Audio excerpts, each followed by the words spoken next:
Mr. King, Ms. Klobuchar,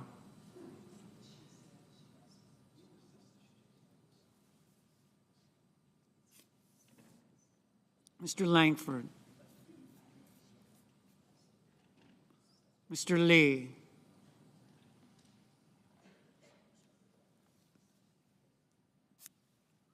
Mr. Lujan,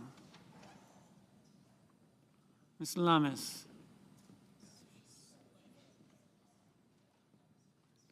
Mr. Markey,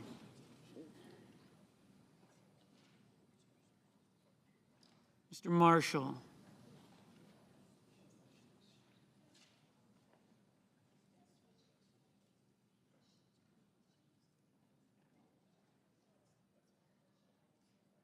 Mr. McConnell, Mr. McCormick, Mr. Merkley, Mrs. Moody. Saludos a Thank you.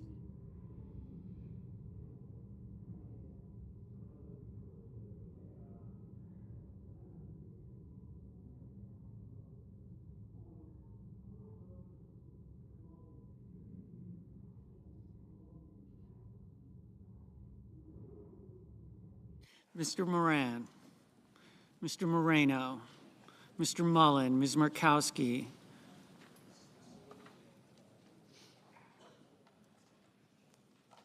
Mr. Murphy, Mrs. Murray, Mr. Ossoff, Mr. Padilla, Mr. Paul, Mr. Peters, Mr. Reed, Mr. Ricketts, Mr. Risch, Ms. Rosen, Mr. Rounds, Mr. Sanders,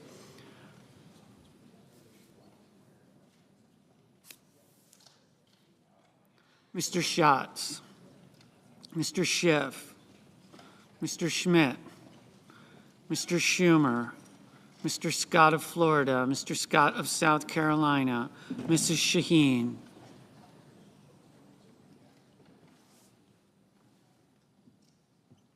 Mr. Sheehy, Ms. Slotkin, Ms. Smith,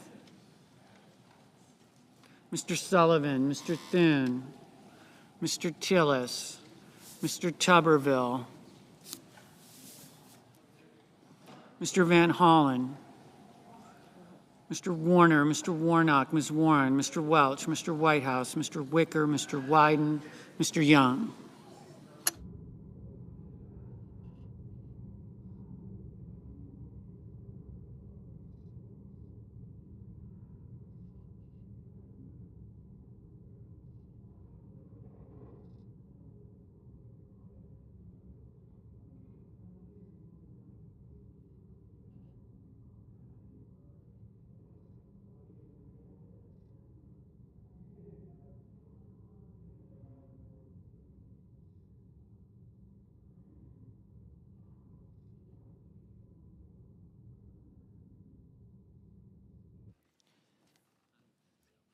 Senators voting in the affirmative: Barrasso, Collins, Cornyn, Daines, Graham, Husted, Hyde-Smith, Kennedy, King, Langford, Marshall, Moreno, Mullen, Rounds, Scott of Florida, Sheehy, Thune. Senators voting in the negative: Baldwin, Blunt Rochester, Duckworth, Ossoff, Paul, Wyden.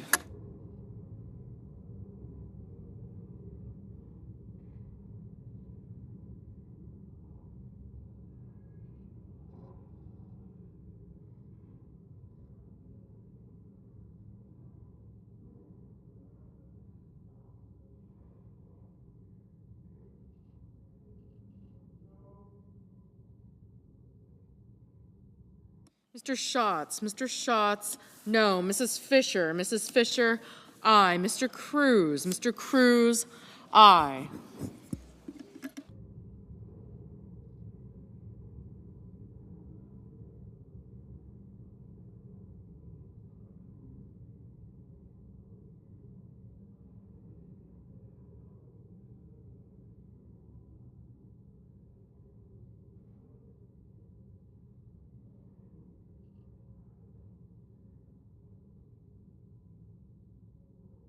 Mr. Kane, aye.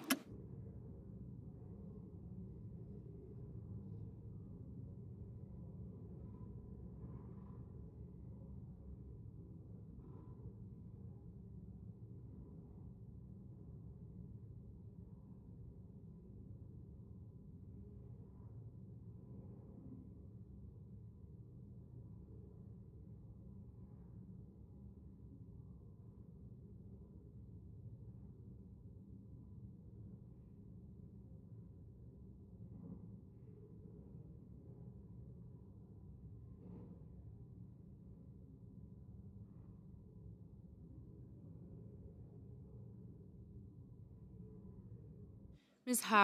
Hassan, aye.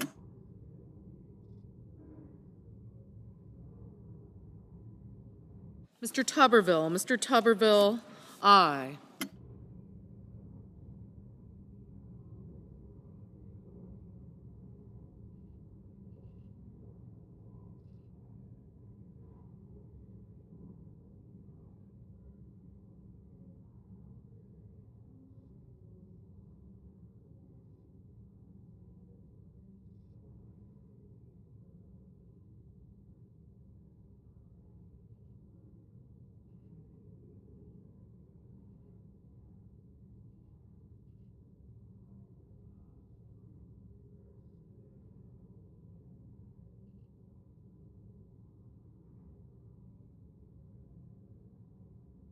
Mr. Kramer, aye.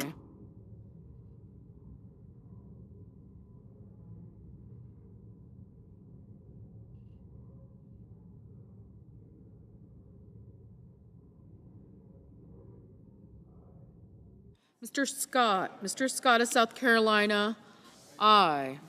Mr. Tillis, aye.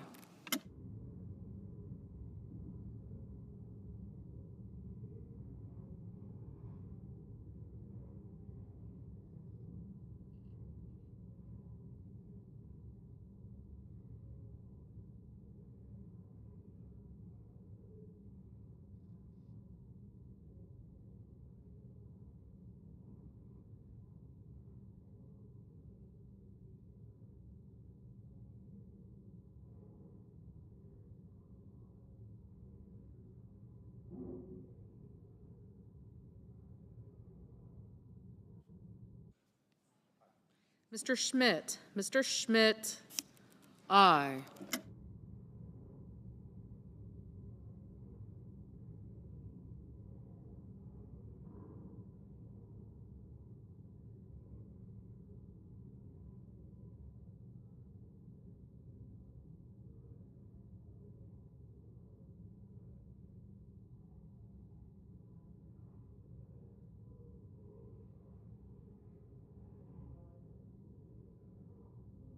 Mr. Gallego, no.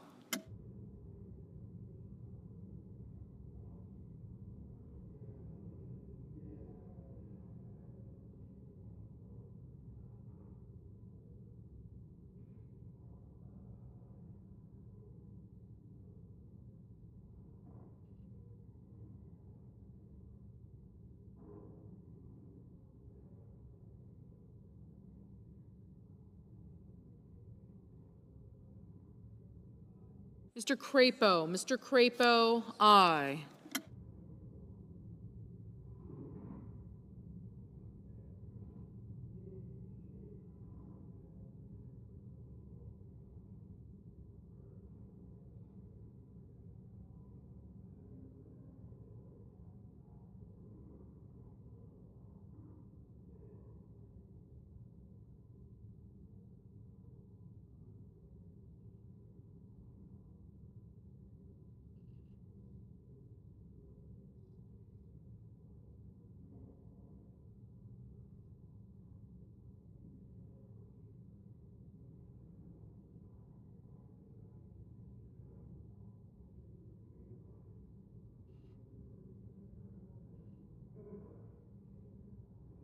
Mr. Padilla, no.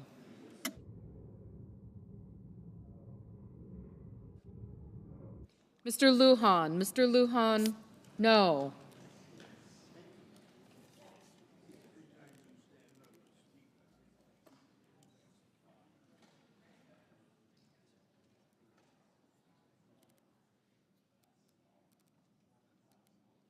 Mrs. Capito, aye.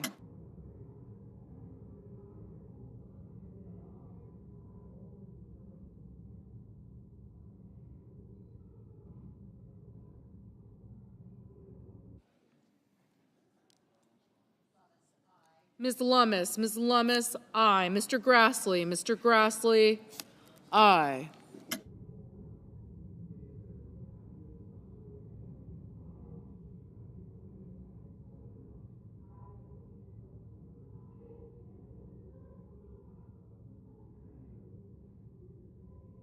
Mr. Durbin, aye.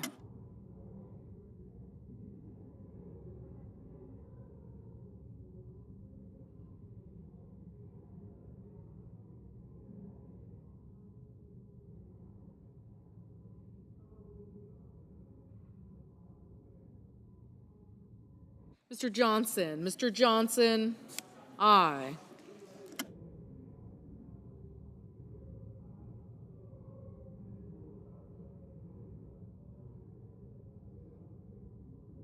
Ms. Ernst, aye.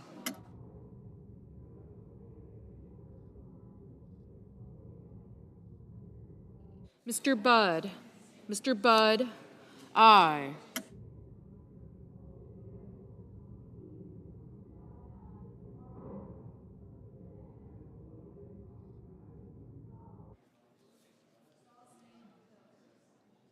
Mr.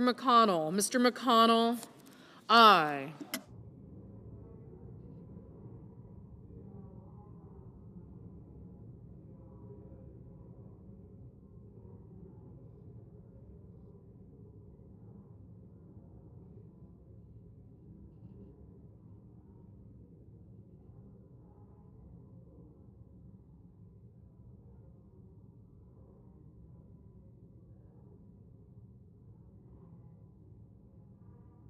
Mrs. Blackburn, aye.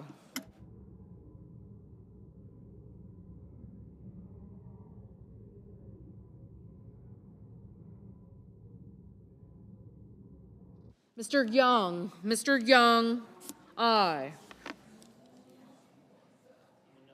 Mr. Kim, no.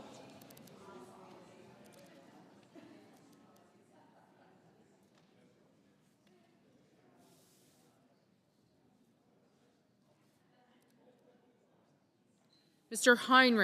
Heinrich, no. Mr. Reed, no.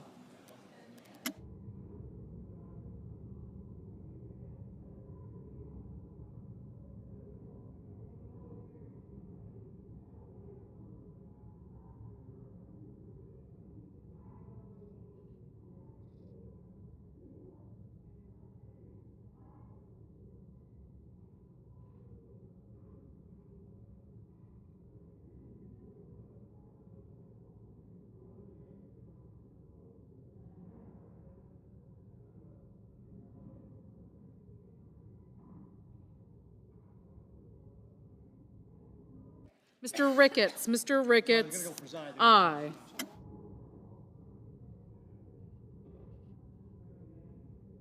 Mr. McCormick, aye.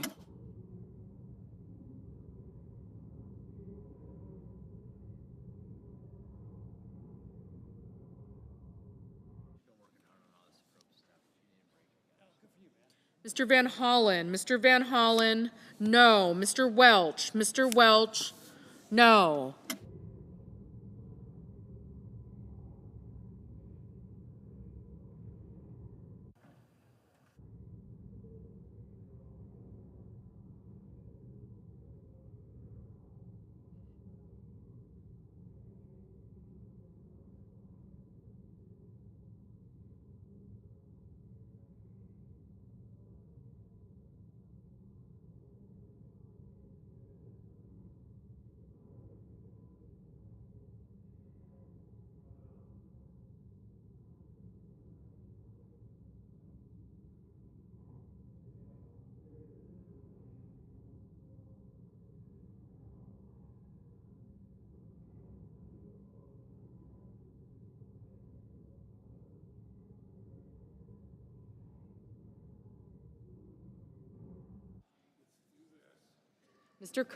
Mr. Curtis, aye.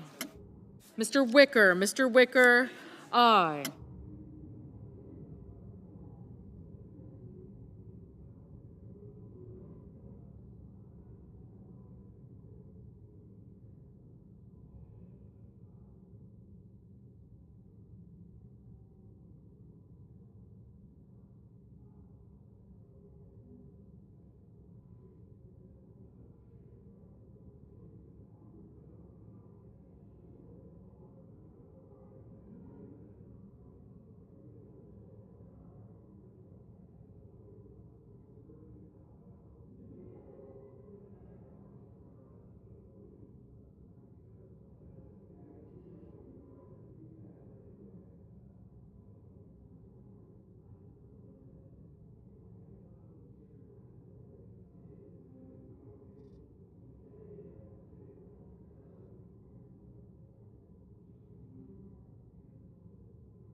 Mr.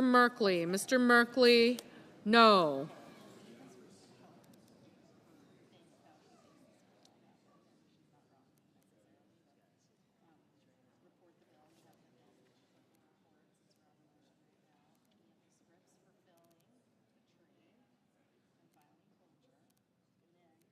Mr. Peters, no. Ms. Warren, no. Mr. Hoven,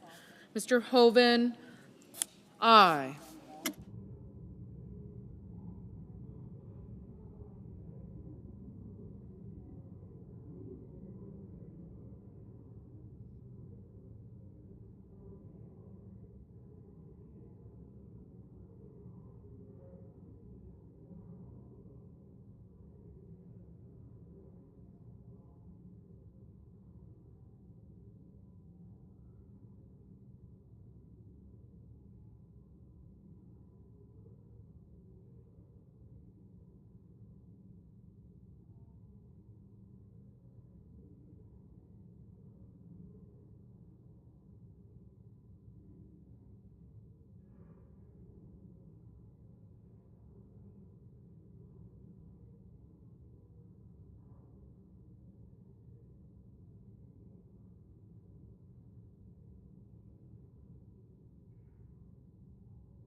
Mr. Markey, no.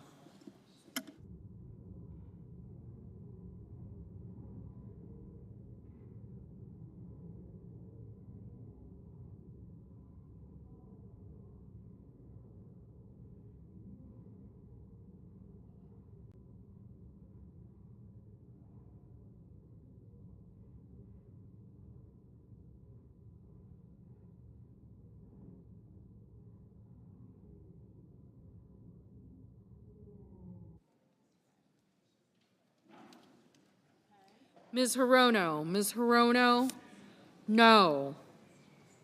Mr. Moran, aye. Mr. Kelly, no.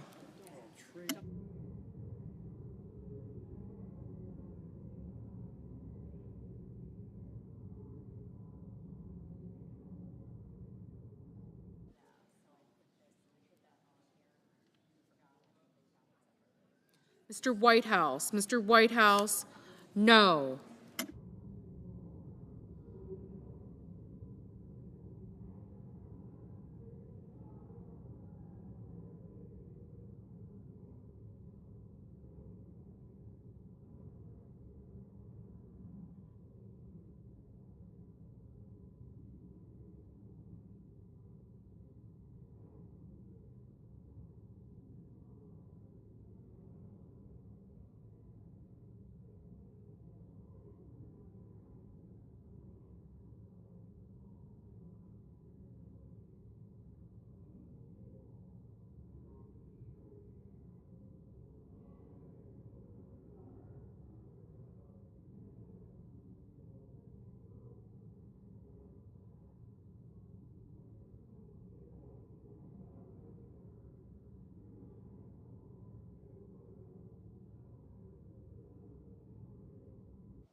Mr. Schiff.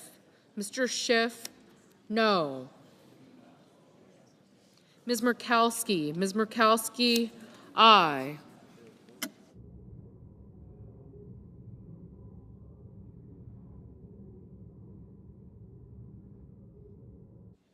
Mr. Fetterman. Mr. Fetterman, aye.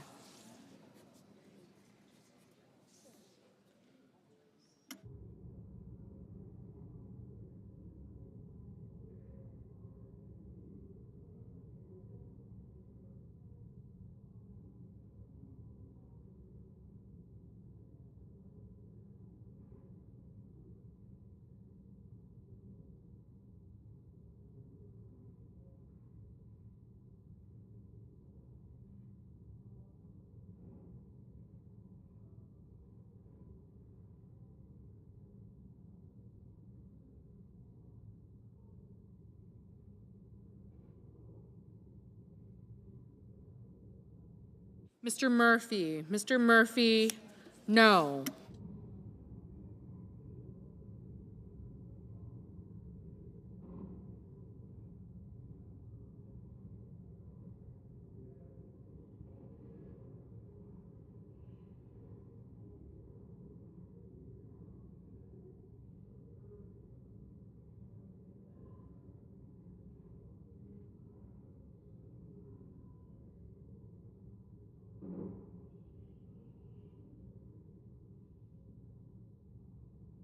Mrs. Murray. Mrs. Murray, no.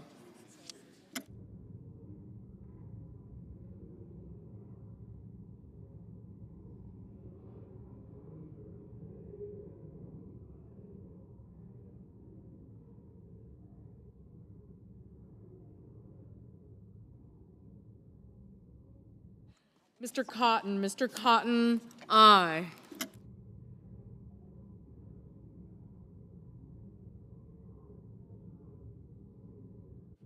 Mr. Bozeman. Mr. Bozeman, aye.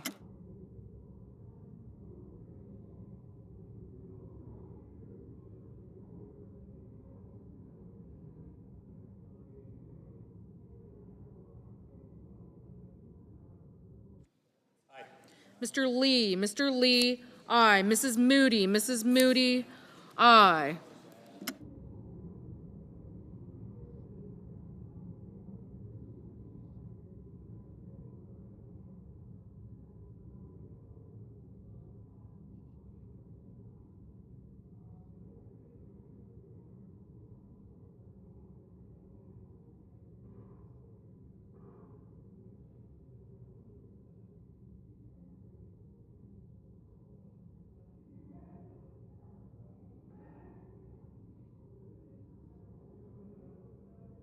Mr. Banks. Mr. Banks, aye.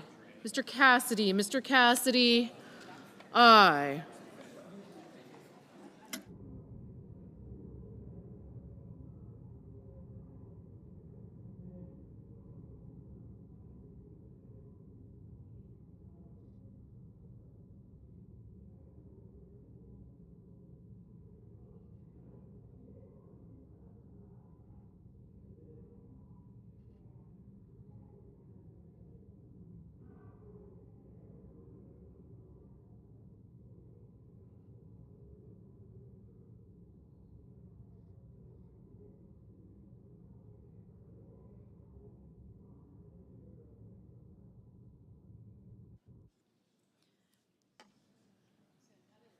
Ms. Smith. Ms. Smith, no. Mrs. Shaheen. Mrs. Shaheen, aye. Ms. Cortez Masto. Ms. Cortez Masto, aye.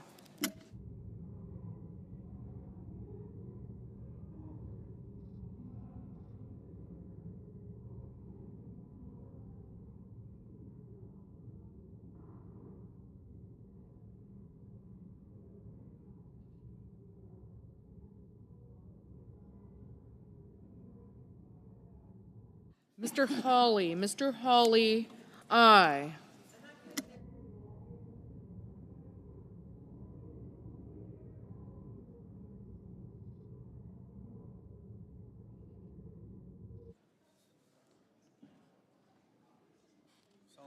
Mr. Sullivan, Mr. Sullivan, aye.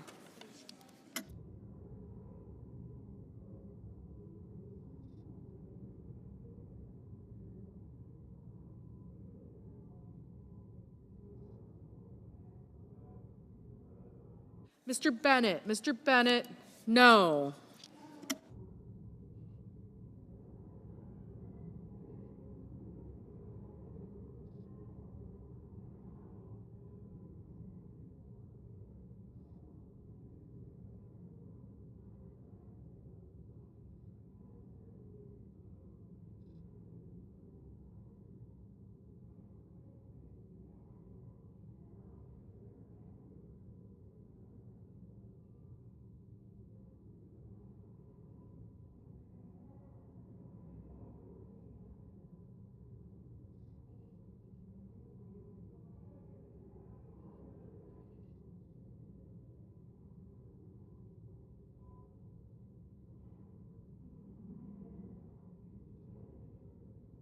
Ms. Alsobrooks, no.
Ms. Cantwell, no. Mr. Hickenlooper, no.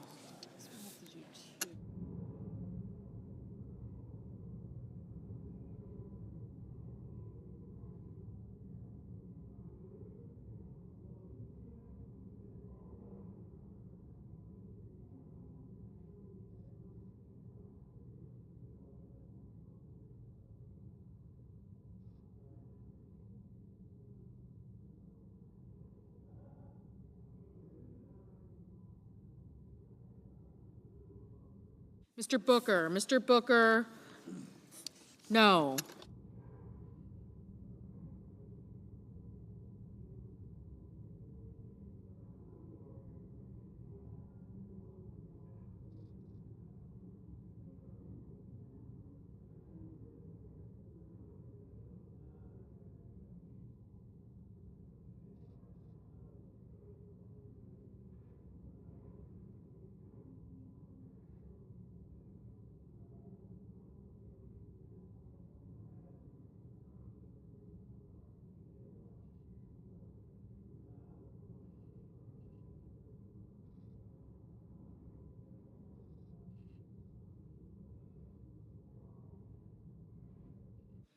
Mr. Warner, no.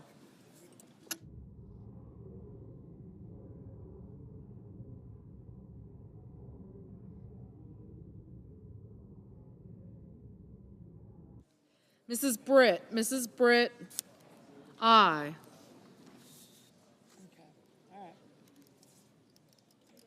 Ms. Slotkin, no.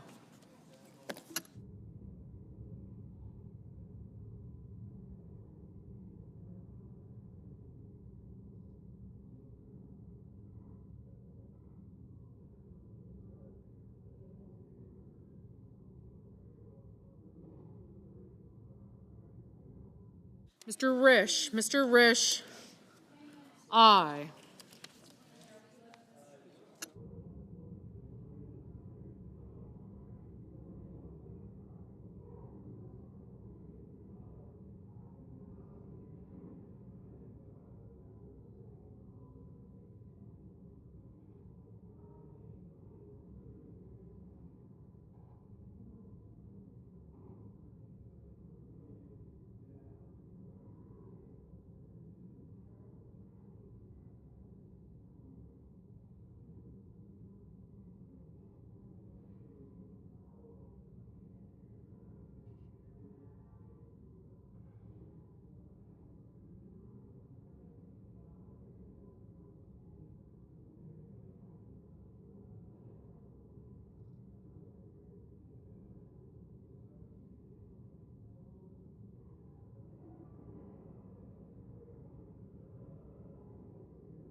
Mr.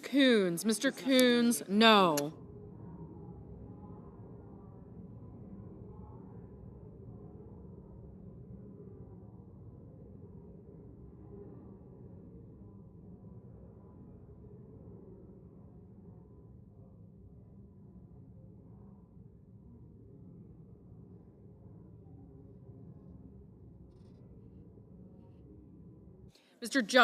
Mr. Justice, aye. Okay, so apparently.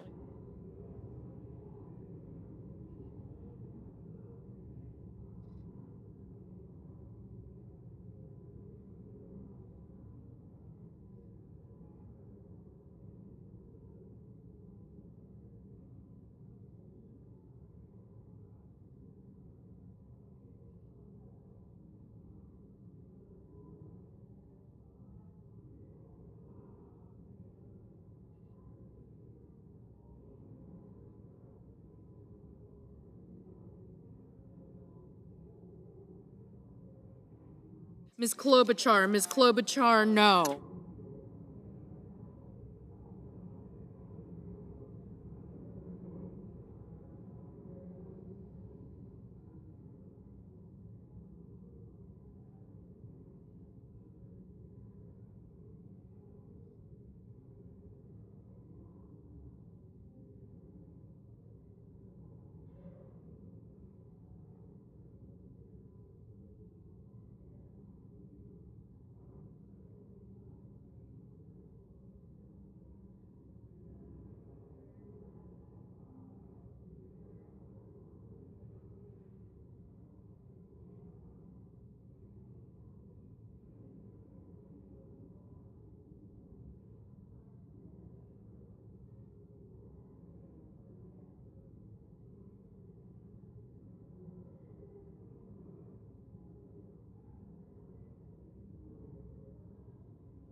Mr. Haggerty, aye. Mrs. Gillibrand, no.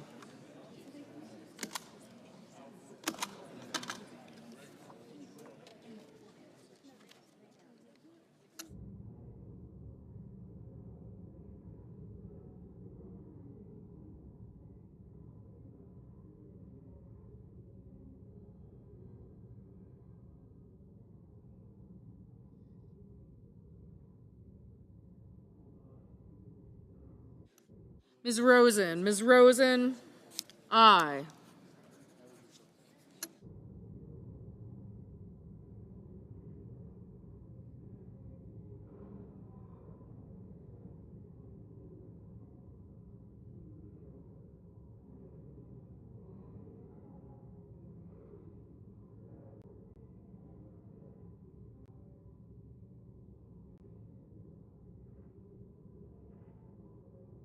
Mr. Warnock, no.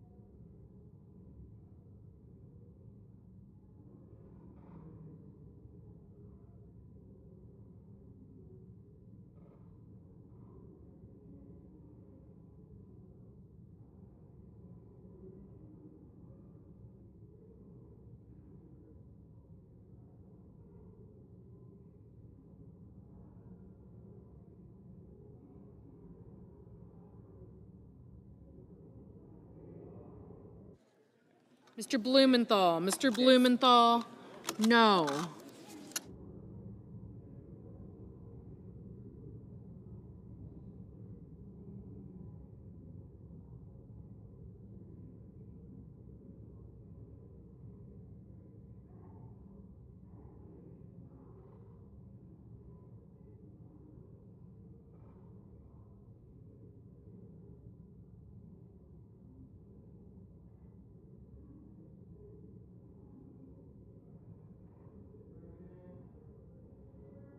Mr. Schumer, no.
Mr. Sanders, no.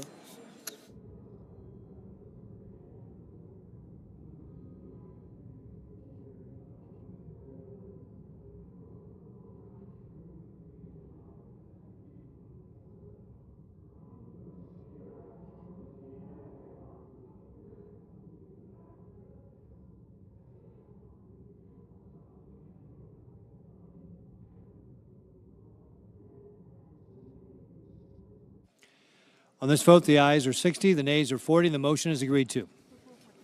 The clerk will report the bill.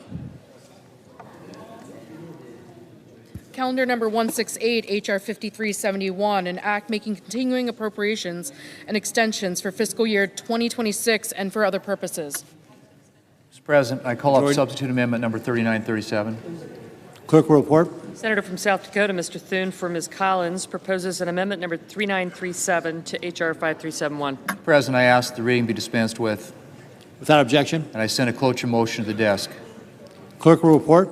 Cloture motion. We, the undersigned senators, in accordance with the provisions of Rule 22 of the Standing Rules of the Senate, do hereby move to bring to a close debate on substitute amendment number 3937 to calendar number 168, H.R. 5371, an act making continuing appropriations and extensions for fiscal year 2026 and for other purposes, signed by 17 senators as follows. President, I ask consent the reading the nays be waived, Without objection, and I ask for the yeas and nays on the amendment. is there a sufficient second? There appears to be. The yeas and nays are ordered. Mr. President, I call up amendment number 3941 from Senator Paul. Clerk will report. The Senator from South Dakota, Mr. Thune, for Mr. Paul, proposes an amendment number 3941 to amendment number 3937. President, I ask that the reading be dispensed with, Without objection, and I ask for the yeas and nays on the amendment. is there a sufficient second? There appears to be. The yeas and nays are ordered. Mr. President, I have a second-degree amendment at the desk. Clerk will report. The Senator from South Dakota, Mr. Thune, proposes an amendment number 3942 to amendment number 3941. Mr. President, I ask the reading be dispensed with, Without objection, and I have an amendment to the text of the underlying bill. the clerk will report. The Senator from South Dakota, Mr. Thune, proposes an amendment number 3943 to the language proposed to be stricken by amendment number 3937. Mr. President, I ask the reading be dispensed with, Without objection, and I ask for the yeas and nays on my amendment. is there a sufficient second? There appears to be. The yeas and nays are ordered. Mr. President, I have a second-degree amendment at the desk. The clerk will report. The Senator from South Dakota, Mr. Thune, proposes an amendment number 3944 to amendment number 3943. Mr. President, I move to commit the bill to the Committee on Appropriations with instructions. The clerk will report. The Senator from South Dakota, Mr. Thune, moves to commit the bill H.R. 5371 to the Committee on Appropriations to report back forthwith instructions. Mr. President, I Number ask that the reading be 3945. dispensed with, Without objection, and I ask for the yeas and nays on the motion to commit with instructions. is there a sufficient second? There appears to be. The yeas and nays are ordered. Mr. President, I have an amendment to the instructions. Clerk will report. Senator from South Dakota, Mr. Thune, proposes an amendment number 3946 to the instructions of the motion to commit, amendment number 3945. Mr. President, I ask consent the reading be waived, Without objection, and I ask for the yeas and nays on my amendment. is there a sufficient second? There appears to be. The yeas and nays are ordered. Mr. President, I have a second-degree amendment at the desk. The clerk will report. The senator from South Dakota, Mr. Thune, proposes an amendment numbered 3947 to amendment numbered 3946. Mr. President, I ask consent the reading be waived, Without objection. and I send a cloture motion to the desk with respect to calendar number 168, H.R. 5371. The clerk will report. Cloture motion, we, the undersigned senators, in accordance with the provisions of Rule 22 of the Standing Rules of the Senate, do hereby move to bring to a close debate on calendar number 168, H.R. 5371, an act making continuing appropriations and extensions for fiscal year 2026 and for other purposes as amended, signed by 17 senators as follows. President, I ask consent the reading of the nays be waived. Without objection.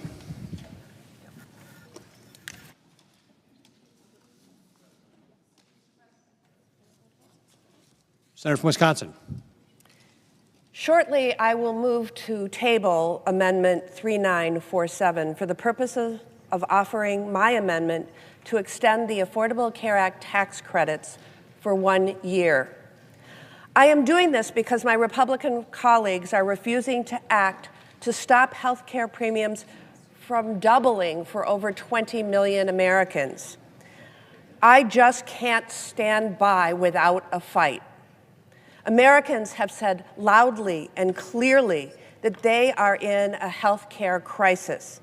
That's not up for negotiation, but it didn't have to be this way. We're at this moment because Donald Trump and congressional Republicans have simply refused to address the biggest increase in American premiums they'll likely ever experience. For months, congressional Republicans and Donald Trump have refused to even talk to us about addressing it. Estimates show that 22 million Americans will see their premiums double on average. I'm getting calls daily from Wisconsinites begging me to stay in this fight. A couple in Door County, Wisconsin, told me their premium is rising by over $550 a month next year. Everything is already too expensive. So where are they supposed to find $6,500 extra in their budget? Another couple from Butternut, Wisconsin, told me their premiums are going from $400 per month to over $5,000 per month. That's $55,000 more a year. As they wrote to me, healthcare tax breaks are not just numbers on paper. They are the lifeline that allows us to sleep at night knowing that we won't lose everything if one of us gets sick. Behind every one of the 22 million Americans who rely on these tax credits is a story, a family who has to put together a budget, who has to make the hard decisions of what they can afford for their family next year. Some are logging on to healthcare.gov right now and finding that they simply can't afford health insurance next year. That is unconscionable. Addressing this demands that we act now, not in a week, not next month, but now. That's why a handshake deal with my Republican colleagues to reopen the government and no guarantee to actually lower costs is simply not good enough.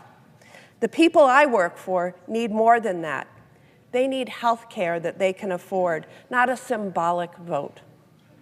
For over a year now, I've been fighting to get a bill passed to avoid this very situation and make these tax credits permanent.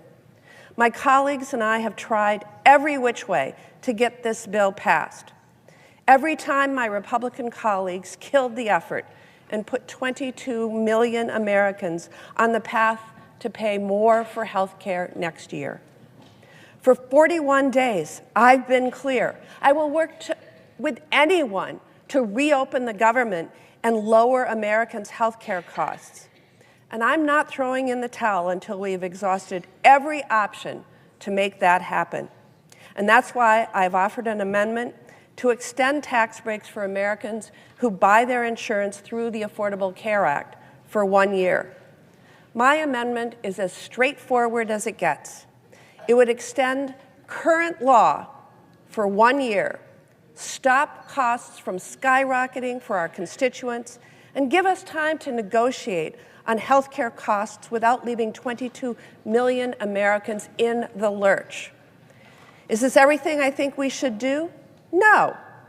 We should make health care more affordable for everyone forever.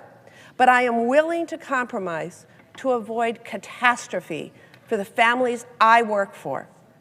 I am demanding that we take this vote so that we can actually provide some relief to millions of American families. The American people are desperate for health care that they can afford and demand that we do everything in our power to lower costs. This is a tool in my toolbox to try to lower their costs, so I'm using it. I've talked to so many of my Republican colleagues who want to do something here, who want to keep health care costs down for their constituents, who know their constituents in red states and districts will be hardest hit. Well, now is the time to show it. My sincere hope is that the Republicans join me so I can make this amendment to the continuing resolution and let 22 million Americans rest easier. I hope my Republican colleagues choose to join us. And now I yield to Senator Sanders. I want to thank the Senator for Wisconsin. Senator from Vermont is recognized.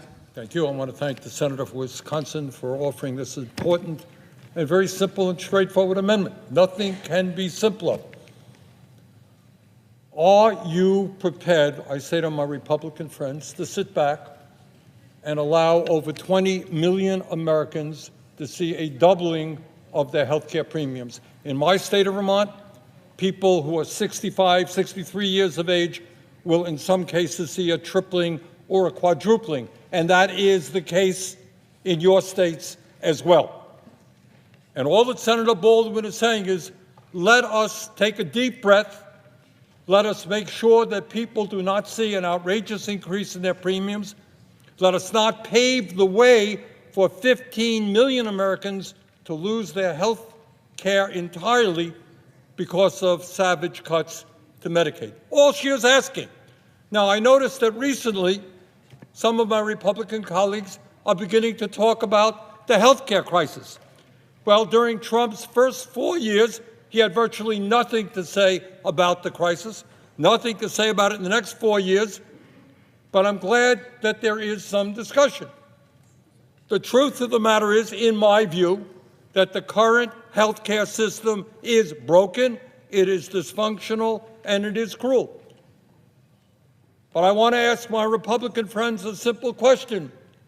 Are you happy with the fact that here in the United States we are the only major country not to guarantee health care to every man, woman, and child? We are unique. That's not the kind of exceptionalism we should be proud of.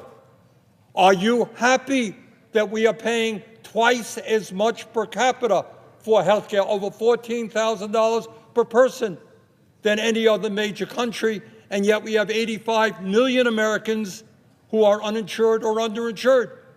Are you content with the fact that the insurance companies and the drug companies are making huge profits, paying their CEOs exorbitant salaries?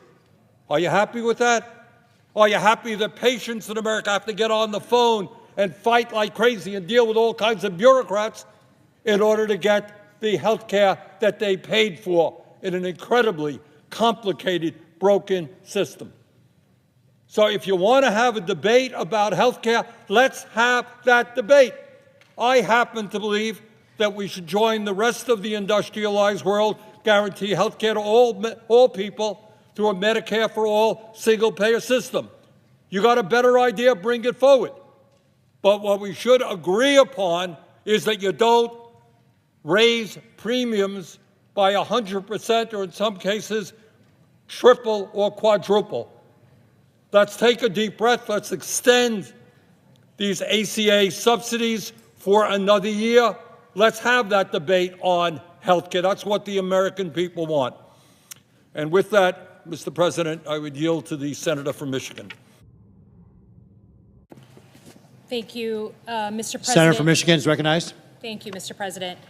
I rise today in support of Ms. Baldwin's amendment on a clean one-year extension of the healthcare.gov credits Since July, I'd been really clear, if you want me to vote on a deal, it's got to do something to bring down the cost of health care because of the health care crisis that Republicans in this chamber precipitated back in July.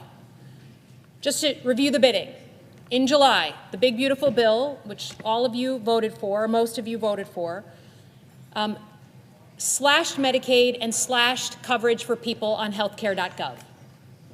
Now, all our hospitals, all our healthcare systems, all our nursing homes, everybody accepted that and started to plan. In response to that, the hospitals said, well, look, people are still going to come. They're still going to get in car accidents. They're still going to have heart attacks. They're just not going to be covered by health insurance. So we're going to have to charge the people with insurance even more money. So we are now at a point, this crisis that's been precipitated has led to the fact that every single American, everyone watching, everyone listening, is either facing losing their health insurance or paying more. And that includes people on private employer-provided insurance. When we take a step back and we look at all the people that are going to fall off health care, all the healthy young people who are not going to pay for health care anymore, it looks like across at least my state, every single person is looking at their prices doubling. Not just the people who are affected by the big, beautiful bill, but the bill payers, the people on private health insurance. Now, no one in this room would say that we are paying too little for health care right now. And I don't always agree with Senator Sanders, but I can say there is no more broken system in America than health care right now. It needs full rebuilding. We may disagree on some of the ways to do it, but the Republicans have offered zero plan, zero ideas. Hell, Marjorie Taylor Greene is talking about how Republicans don't have a plan. Never thought I'd be agreeing with her. So today, all we're asking for is a clean one-year extension. No one says Obamacare is perfect. No one says a clean extension is perfect, but you have pushed people back into a corner. You have said we're going to pay for our tax cuts on the backs of everyday Americans by using their health care as the bail payer. So can we do a one-year extension, please, so that we can have some kind of conversation, a real conversation that the American people expect people of our stature to be having? Can we have that conversation over the next year, but not, in some cases, have people's health insurance go up by 600%? That is what you have precipitated. So to every American watching, whether you're on healthcare.gov or you're on private insurance, if you're getting those letters, if you're getting those notifications of an increase of your bill of $200, $500, $800 starting January 1, my peers on the other side of the aisle are the ones you should lay it at their feet. Because they have put us in this place, and if they vote tonight against this, it's because they don't give a crap about the cost of your health care. They don't give one single crap about it. So I hope my colleagues find it in their hearts to say, let's fix this system, fine, but at least for now give us a one-year extension so we can have a real conversation. With that, I yield back. Mr. President. Senator from Wisconsin. I move to table Amendment 3947 for the purposes of offering my amendment to extend ACA tax credits for 1 year. That's Baldwin 3950, and I ask for the yeas and nays. Is there a sufficient second? There appears to be. Clerk will call the roll. Ms. Alsobrooks. Ms. Baldwin. Mr. Banks. Mr. Barrasso.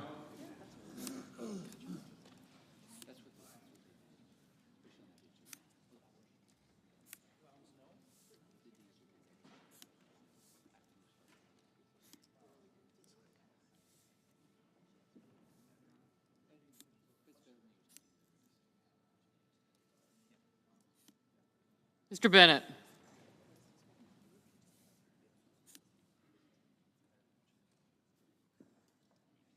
Gotcha.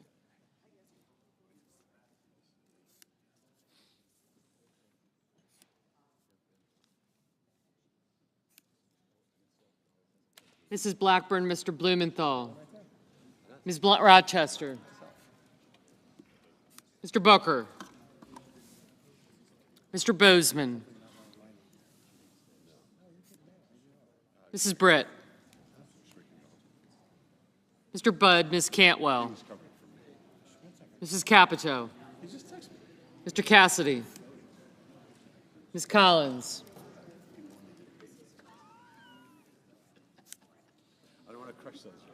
Mr. Coons.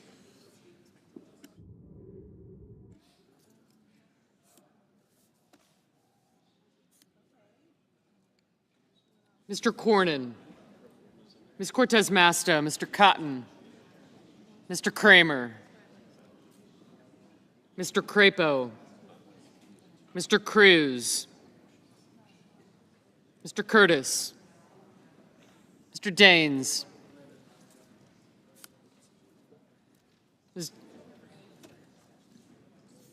Ms. Duckworth.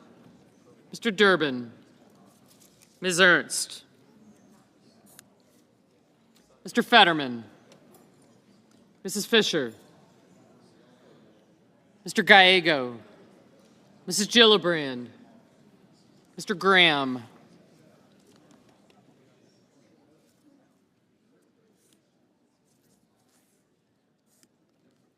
Mr. Grassley. Mr. Haggerty.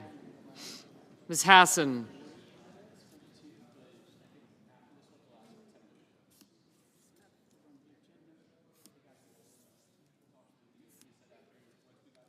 Mr. Hawley.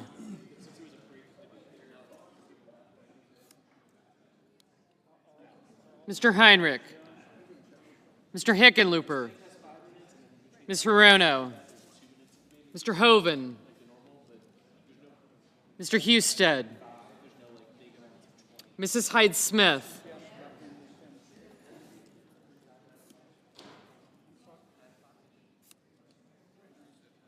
Mr. Johnson. Mr. Justice. Mr. Kane. Mr. Kelly. Mr. Kennedy. Yes, you did.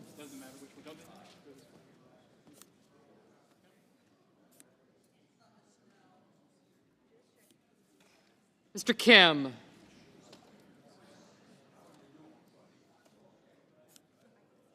Mr. King. Ms. Klobuchar. Mr. Lankford. Mr. Lee. Mr. Lujan. Ms. Lummis. Mr. Markey. Mr. Marshall. Mr. McConnell. Mr. McCormick. Mr. Merkley. Mrs. Moody. Mr. Moran. Mr. Marino. Mr. Mullen.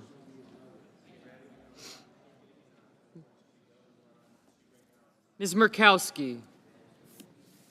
Mr. Murphy. Mrs. Murray.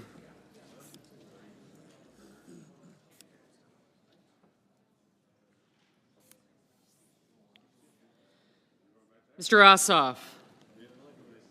Mr. Padilla. Mr. Paul. Mr. Peters. Mr. Reed, Mr. Ricketts. Mr. Risch. Ms. Rosen. Mr. Rounds. Mr. Sanders. Mr. Schatz. Mr. Schiff. Mr. Schmidt. Mr. Schumer. Mr. Scott of Florida, Mr. Scott of South Carolina. Mrs. Shaheen.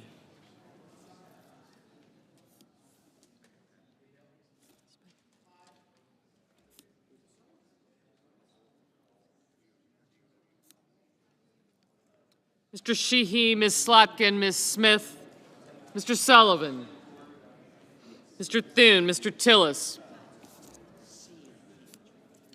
Mr. Tuberville, Mr. Van Hollen, Mr. Warner, Mr. Warnock, Ms. Warren, Mr. Welch,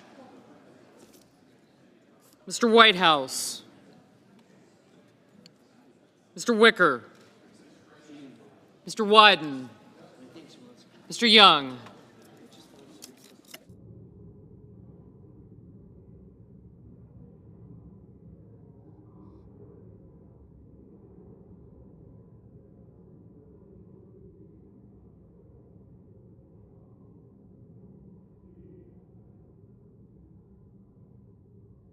Senators voting in the affirmative: Baldwin, Bennett, Blunt Rochester, Cantwell, Coons, Cortez Masto, Durbin, Gillibrand, Hassan, Hirono, King, Merkley, Murphy, Murray, Reed, Sanders, Schatz, Shaheen, Slotkin, Smith, and Welch.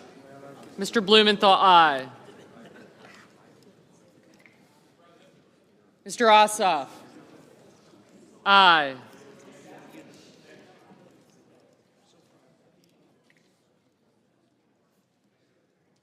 Mr. Padilla, aye. Mr. Kelly, aye. Ms. Duckworth, aye.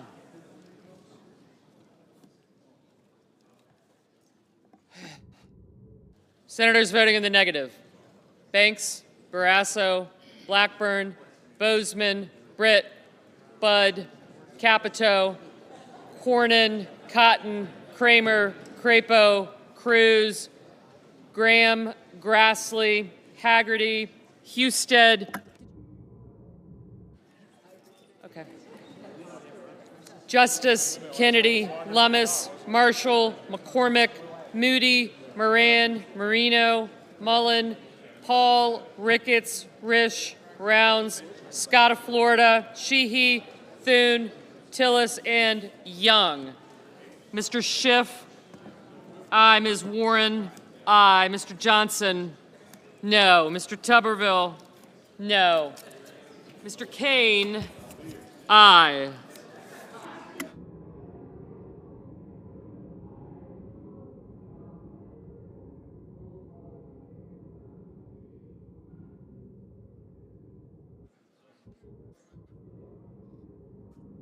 Ms. Alsobrooks, aye.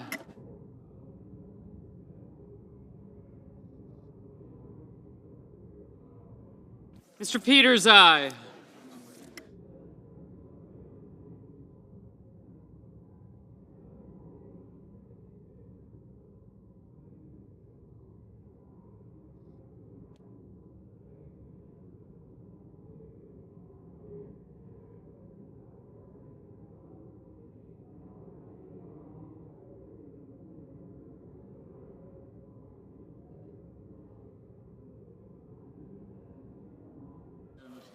Ms. Ernst, no.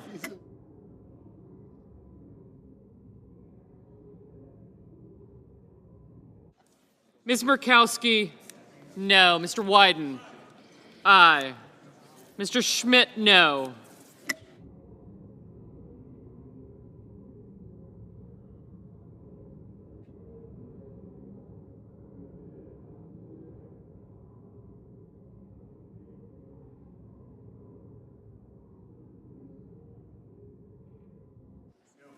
Mr. Lee, no.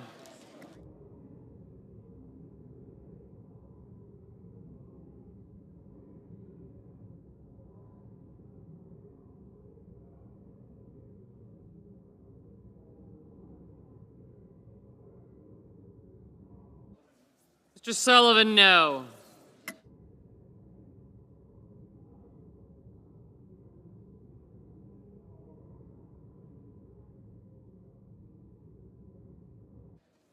Mr. Heinrich, aye. Mr. Hickenlooper, aye.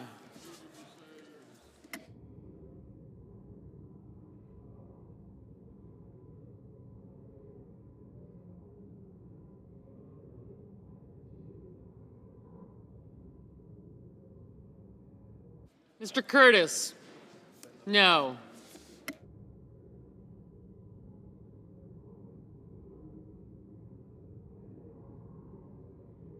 Mr. Kim, aye. Mr. Daines, no.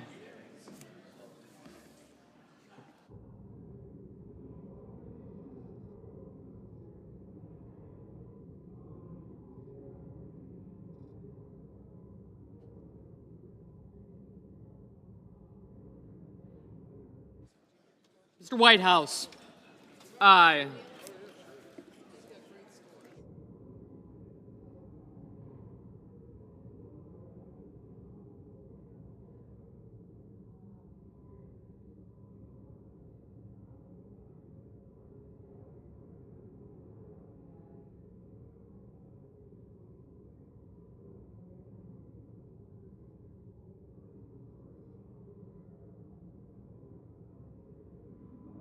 Mr. Fetterman, aye. Mr. Warner, aye. Mr. Wicker, no. Ms. Collins, no. Mrs. Fisher, no.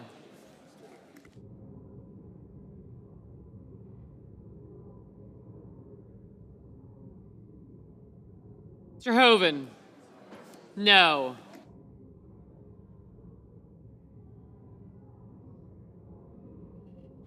Ms. Klobuchar, aye. Mrs. Hyde-Smith, no.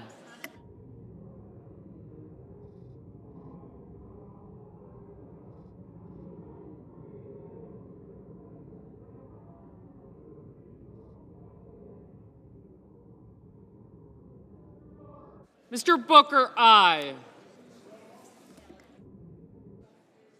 Mr. Cassidy, no.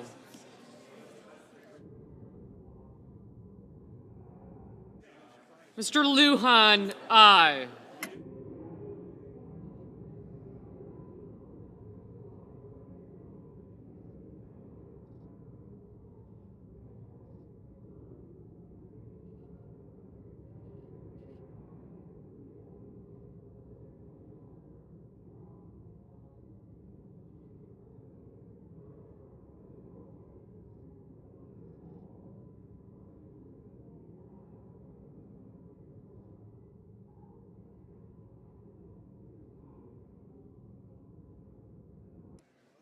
Mr. Langford, no.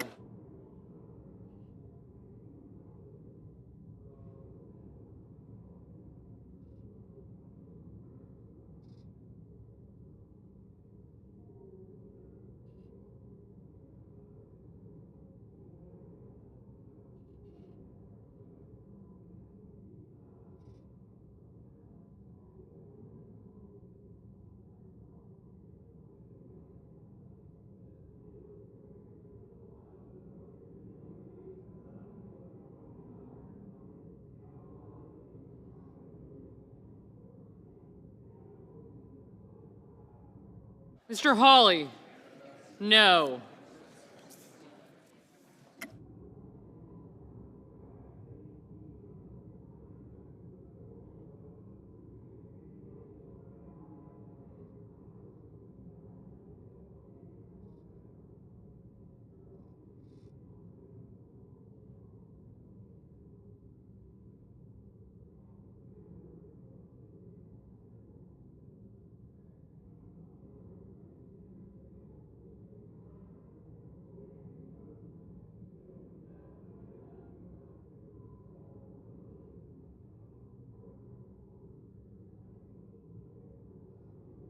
Mr. Gallego, aye.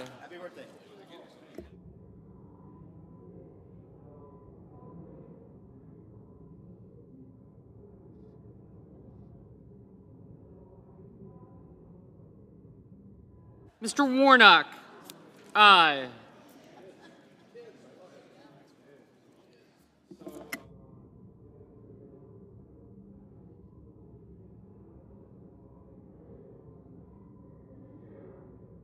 Mr. Schumer, aye.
Ms. Rosen? Aye.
Mr. Van Hollen?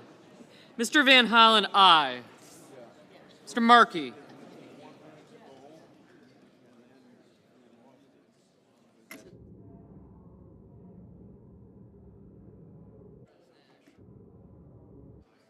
Mr. Markey, aye.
Mr. Scott of South Carolina, no.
Mr. McConnell, no.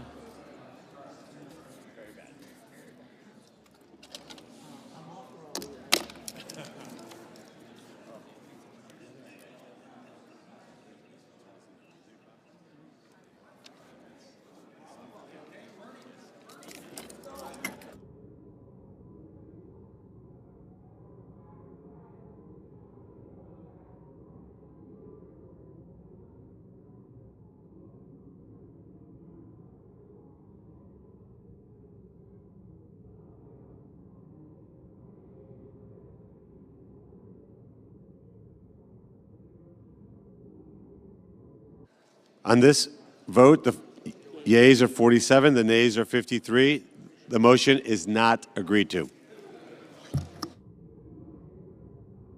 Mr. President. I recognize the senator from Oregon. Mr. President, I want to provide an opportunity tonight for us all to stand up for the Constitution, one of the most important powers that we have here as a Congress, and that is the ability to design a program and to fund a program. And once that's been signed into law by a President of the United States, it's the law of the land. The President has the responsibility to execute that program as designed and funded. But back in 1974, we decided to give the President a fast track to propose that something that we have designed and funded should be unfunded. It's called a rescission, a fancy name for us acting to unfund a program we previously had put in place. And here's the thing, that law, the Budget Act of 1974, says that it takes an affirmative vote of the Senate and of the House of Representatives to unfund the program that's already in law. But an unexpected challenge has emerged. And that unexpected challenge, that is, if the request from the President to unfund the program comes within 45 days of the end of the year, even if we were to act and turn down the rescission, it still means that under a grace period in the law, the funds evaporate at the end of the year. So, in other words, with no approval from the House or Senate, no new law being passed, the existing law is undone on the clock. It's like, well, it's like Cinderella's coach. It reaches midnight, and the coach becomes a pumpkin. It falls apart. It disappears. That is a threat that goes fundamentally to the difference between a democracy and an autocracy. In a democracy, we come together with all of our varied experiences, with all of our different parts of the country, and we say, here's programs and funding that fit our nation as a whole. It's a master compromise. But in an authoritarian government, one person decides what's funded and what isn't. And that is what happens in this special power when it's submitted within 45 days of the end of the fiscal year. So, however much one may like or dislike a given president in power, support or oppose, all of us have a responsibility to stand up for our constitutional power of the purse. That all of America will be served by the laws we pass, and that if they are to be undone, they have to be voted on by this chamber and the chamber down the hall in an affirmative fashion.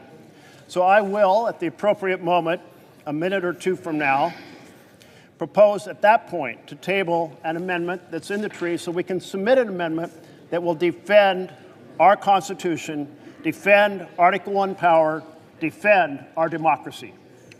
Thank you, Mr. President. Got it. Mr. President. Recognize the Majority Leader. Mr. President, I would ask unanimous consent that the remaining roll call votes be 10 minutes in length. Without objection, there will now be 2 minutes of debate equally divided.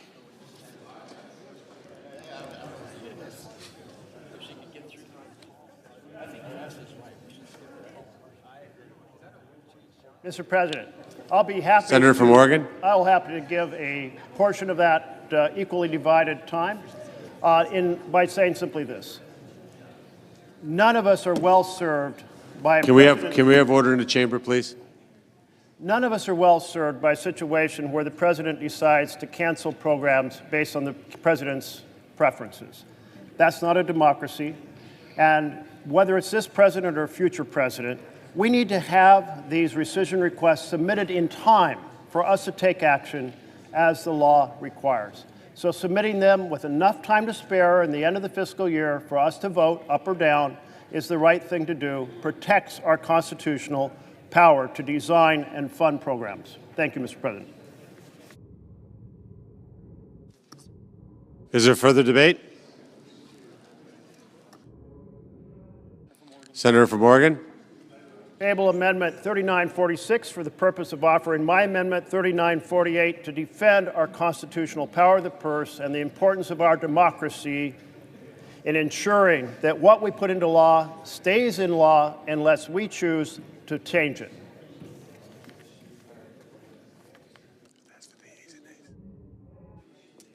Is there a sufficient second? There appears to be. The clerk will call the roll. Ms. Alsobrooks, Ms. Baldwin,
Mr. Banks, Mr. Barrasso, Mr. Bennett, Mrs. Blackburn, Mr. Blumenthal, Ms. Blunt Rochester,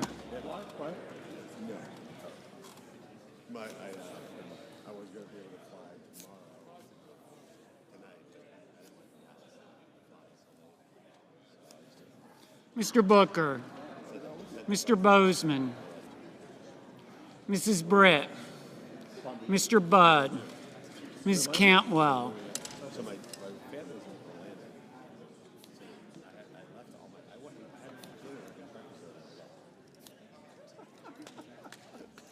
So, except for today. You literally flew down there and flew down? Yeah, every day. Had breakfast with them and did a little bit of busy with them. Flew back, but tonight it was just impossible. When you were drinking, did anybody recognize you?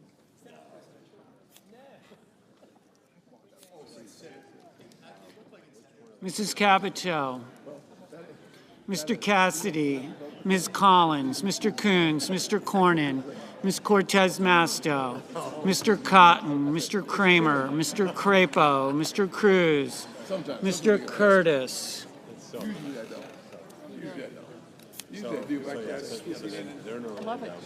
I love it. Mr. Daines, Ms. Duckworth, Mr. Durbin,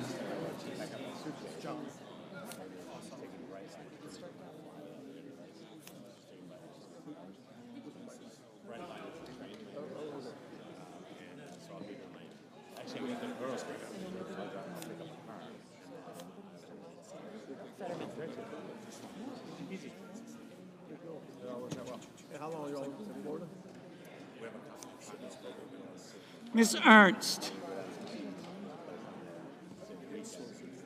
Mr. Fetterman, Mrs. Fisher, But I like that. Swoop in. That's good. Mr. Gallego, Mrs. Gillibrand, Mr. Graham, Mr. Grassley, Mr. Haggerty, Ms. Hassan, Mr. Hawley, Mr. Heinrich, Mr. Hickenlooper, Mr. Rono,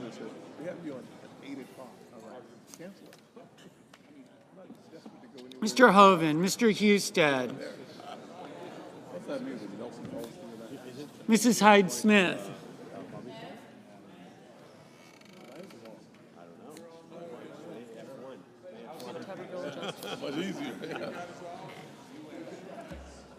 Mr. Johnson, Mr. Justice, Mr. Kane,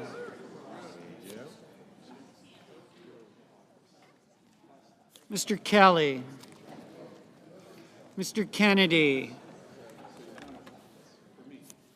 Mr. Kim,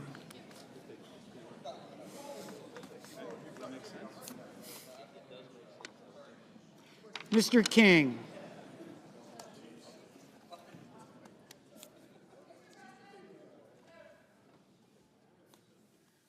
Ms. Klobuchar, Mr. Langford, Mr. Lee, Mr. Lujan, Ms. Lummis, Mr. Markey,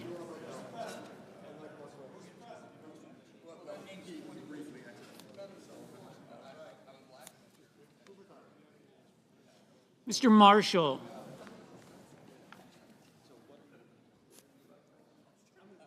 Mr. McConnell.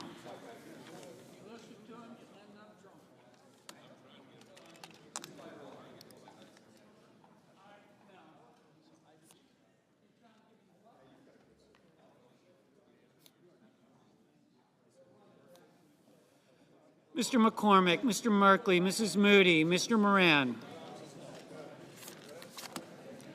Mr. Moreno. No. Mr. Mullen, Ms. Murkowski, Mr. Murphy, Mrs. Murray, Mr. Ossoff, Mr. Padilla, Mr. Paul, Mr. Peters, Mr. Reed, Mr. Ricketts, Mr. Risch, Ms. Rosen, Mr. Rounds, Mr. Sanders, Mr. Schatz, Mr. Schiff, Mr. Schmidt, Mr. Schumer, Mr. Scott of Florida, Mr. Scott of South Carolina, Mrs. Shaheen, Mr. Sheehy, Ms. Slotkin,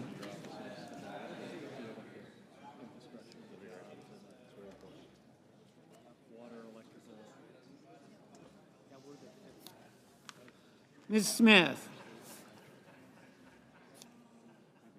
Mr. Sullivan, Mr. Thune, Mr. Tillis, Mr. Tuberville, Mr. Van Hollen, Mr. Warner, Mr. Warnock, Ms. Warren, Mr. Welch, Mr. Whitehouse,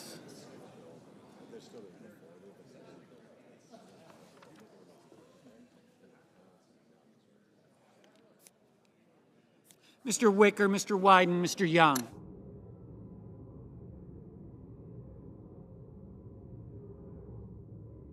Senators voting in the affirmative.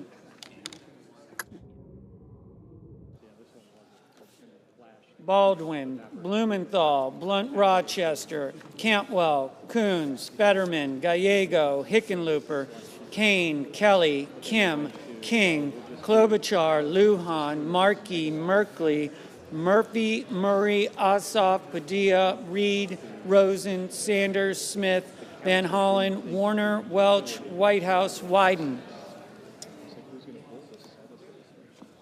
Mr. Bennett, aye. Mr. Durbin, aye. Senators voting in the negative. Banks, Barrasso, Blackburn, Bozeman, Britt, Budd, Cassidy, Cornyn, Cotton, Kramer, Crapo, Cruz, Curtis, Daines, Ernst, Fisher, Graham, Grassley, Hawley, Hoven, Husted, Hyde-Smith, Johnson, Justice, Kennedy, Lankford, Lee, McConnell, McCormick, Moody, Moran, Moreno, Mullen, Murkowski, Paul, Ricketts, Rounds, Schmidt, Scott of Florida, Scott of South Carolina, Sheehy, Sullivan, Tillis, Tuberville, Wicker, Young. Ms. Lummis, no.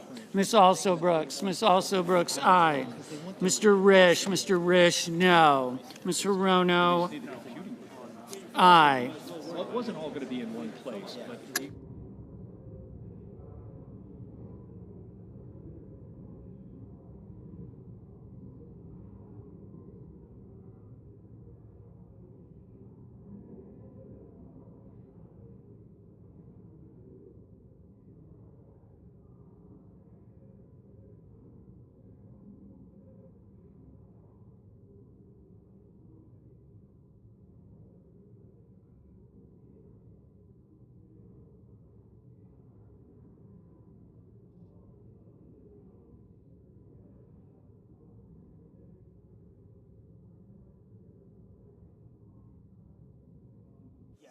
Mr. Thune, no.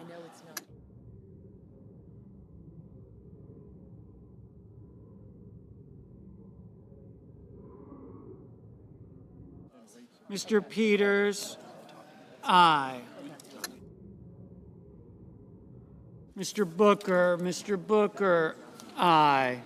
Mr. Schumer, Aye. Mr. Heinrich, Mr. Heinrich, aye. Mr. Schiff, Mr. Schiff, aye.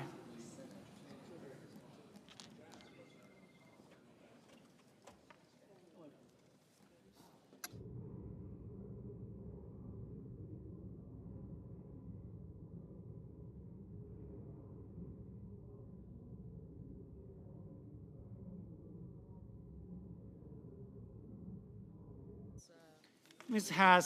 Hassan, aye. Mrs. Shaheen, Mrs. Shaheen, Oh, 39 aye. 44. It was the original.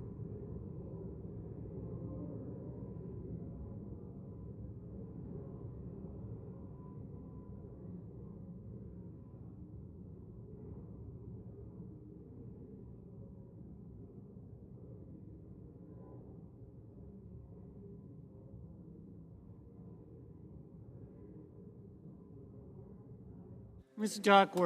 Duckworth, aye.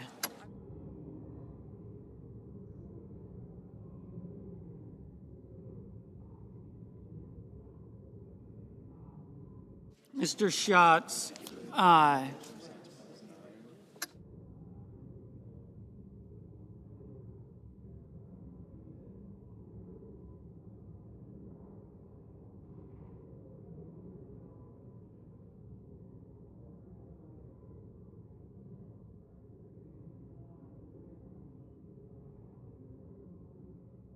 Mr.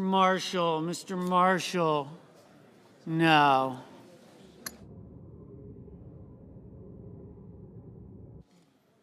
Ms. Collins, no.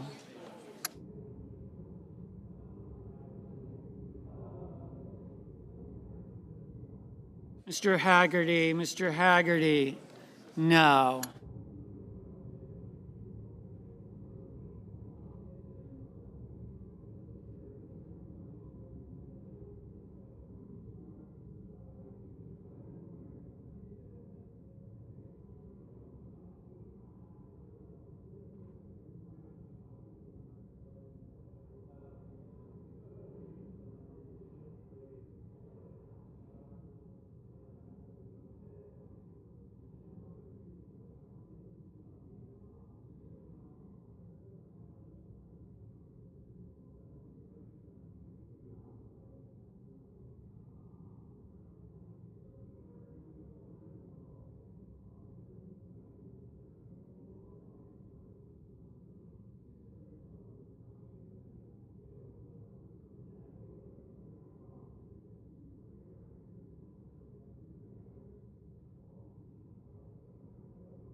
Mrs. Capito, no.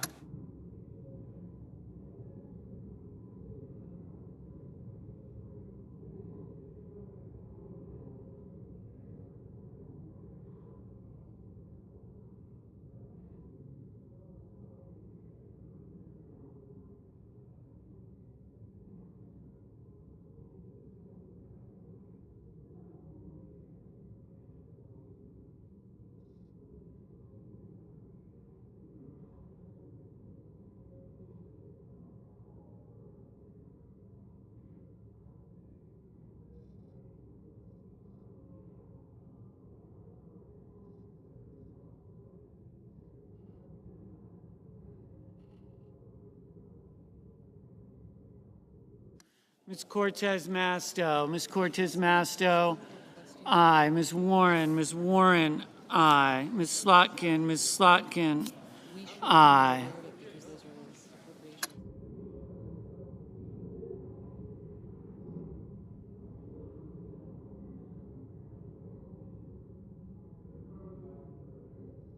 Mr. Warnock, aye. Mrs. Gillibrand, aye.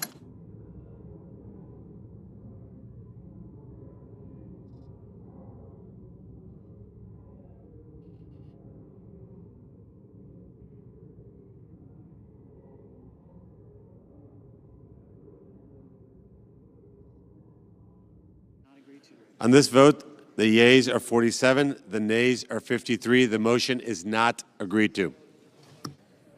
Mr. President, I recognize the senator from Kentucky. And I ask order in the chamber while the senator is speaking, please. instead of a clean CR, this bill contains language that has been airdropped in that will destroy hemp farming in Kentucky and across the United States. Tucked away on page 163, Title VII, Division B of this spending package is a provision that will shut down the hemp industry across the United States. My amendment would strip the provision designed to regulate the hemp industry to death. The bill as it now stands overrides the regulatory frameworks of several states, cancels the collective decisions of hemp consumers, and destroys the livelihoods of hemp farmers. And it couldn't come at a worse time for America's farmers. Times are tough for our farmers.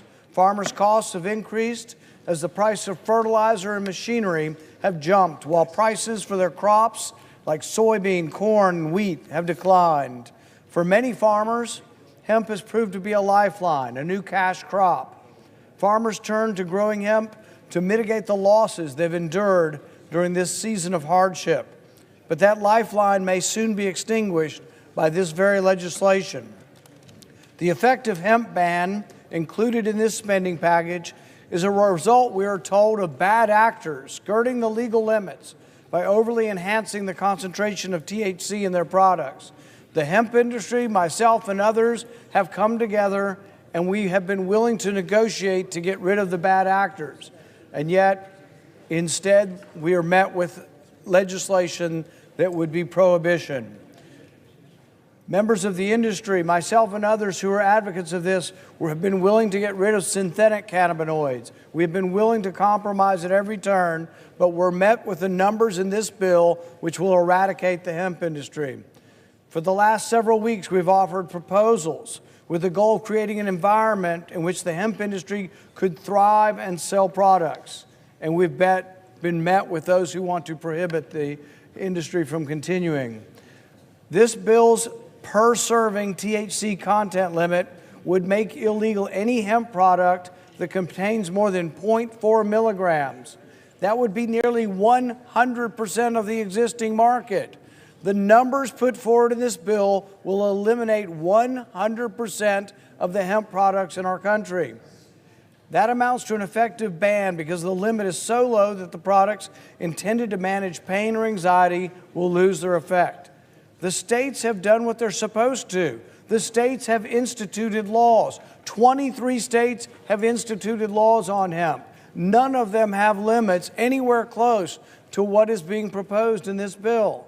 So what will happen is most of the things that your states have regulated, are regulating, and have made legal will be made illegal by this bill. This bill will effectively preempt and nullify all state laws concerning hemp. Currently, Maine limits THC to 3 milligrams per serving. That will be overruled. My home state limits THC to 5 milligrams in beverages. That will be overruled. Minnesota, Utah, Louisiana also have 5 milligrams per serving. Alabama and Georgia have 10 milligrams. Tennessee has 15 milligrams. The bill before us nullifies all these state laws and makes the hemp industry kaput. The language in this bill will outlaw all current hemp plants and seeds. It changes the definition of what a hemp plant is. It makes it so low that there may not even be an existing plant that can meet the parameters. But every plant in the country will have to be destroyed. Every hemp seed in the country will have to be destroyed. This is the most thoughtless, ignorant proposal to an industry that I've seen in a long, long time. The states have made progress, and more progress was coming. Most states have age limits. To add insult to injury, we are given this legislation in an appropriation bills. We have Senate rules against this. So I would recommend that we vote for this amendment, and my amendment would strip out the language, and I would like to transfer the remainder of my time to Senator Merkley. Mr. President, thank you very much. Before I recognize the senator from Oregon, I know it's late, but if everybody could take their conversations off the floor, and give the respect to the speaker, please. I really I ask my recognize the senator from Oregon. Thank you, Mr. President. I really ask my colleagues, particularly on this side, to hear me out on this. The senators from Kentucky and Oregon cooperated to create the first research on hemp.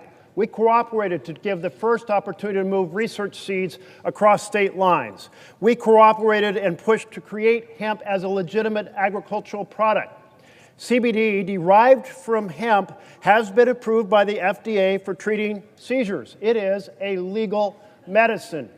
We would wipe out an industry that we have spent more than a decade creating. Now, the advocates for this language that's in the bill will tell you this won't affect CBD. Every expert I've consulted has said that is exactly wrong, that this will, in fact, wipe out 95 to 99% of the industry. My colleague from Kentucky is exactly right. We asked our farmers to engage in this research. We asked them to build this industry. We should protect it for CBD. I support my other colleague from Kentucky who doesn't want intoxicated products produced from hemp. But the definition that is in this bill does far more than that, and it has to be fixed. So for now, it needs to be stripped out. Please support Senator Paul's position. Mr. President. I recognize the senator from Kentucky.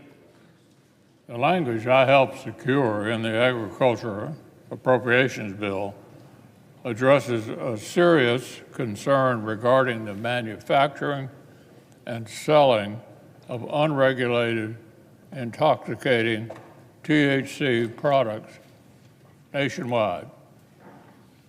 I led the effort to legalize industrial hemp through the 2014 pilot program and the 2018 Farm Bill. Unfortunately, companies have exploited a loophole in the 2018 legislation by taking legal amounts of THC from hemp and turning it into intoxicating substances and then marketing it to children in candy-like packaging and selling it easily accessible places like gas stations and convenience stores all across our country. So children end up being the unknowing consuming of these poisonous products and being sent to the hospital at an alarming rate. My efforts to close the loophole and stop this from happening are included in this appropriations package. It will keep these dangerous products out of the hands of children while preserving the hemp industry for farmers. Industrial hemp and CBD will remain legal for industrial applications such as seed, stock, fiber, grain oil, or used in drug trials. This language merely classifies the original intent of the 2018 Farm Bill, rooting out the bad actors and protecting the growing hemp industry. While some may masquerade as advocates for hemp farmers, even sometimes threatening to hold up government funding over this issue, I'll continue to work on behalf of Kentucky's farmers while protecting our children, not only in my state, but in yours as well. I would urge my colleagues to do the same. Therefore, I move to table Senate Amendment 3941 and ask for the ayes and nays. Is there a sufficient second? There appears to be. The clerk will call the roll. Ms. Alsobrooks, Ms. Baldwin, Mr. Banks, Mr. Barrasso,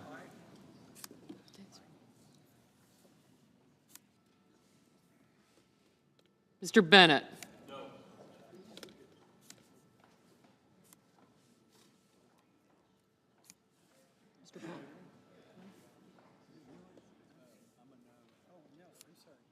You're a no.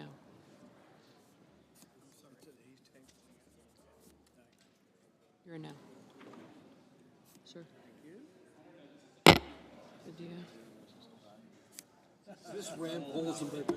It's a motion.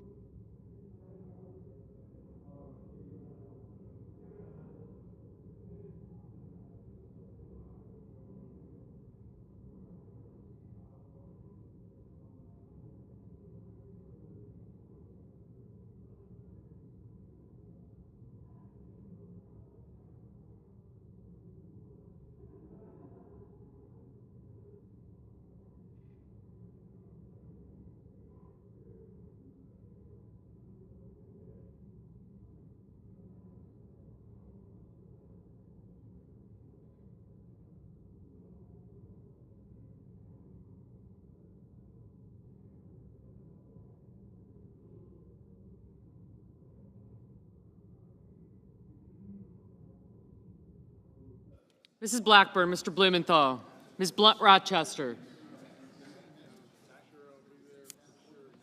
Thanks. Thank you. Gotcha.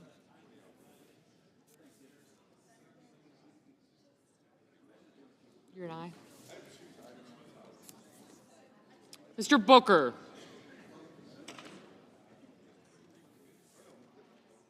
Mr. Bozeman.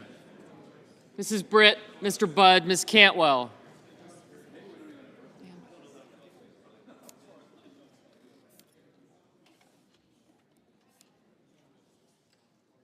Mrs. Capito. Mr. Cassidy.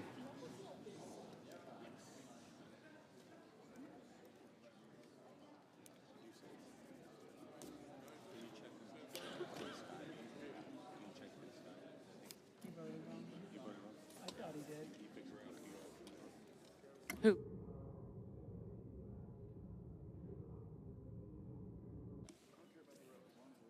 Yeah.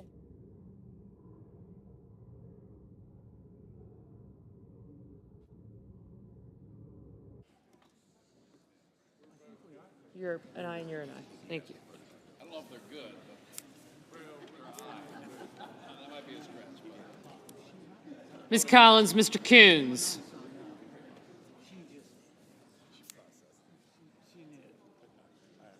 Mr. Cornyn. Ms. Cortez Masto. Mr. Cotton.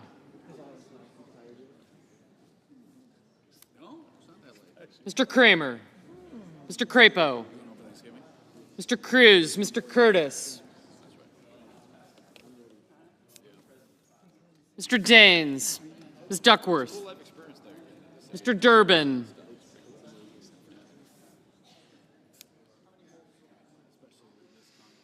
Ms. Ernst, Mr. Fetterman, Mrs. Fisher.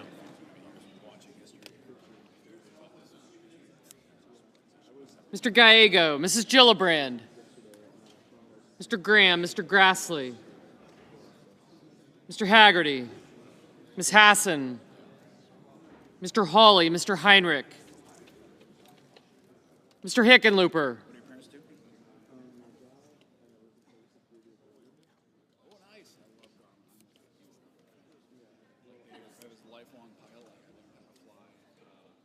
Ms. Hirono. Mr. Hoven, Mr. Husted. Mrs. Hyde-Smith.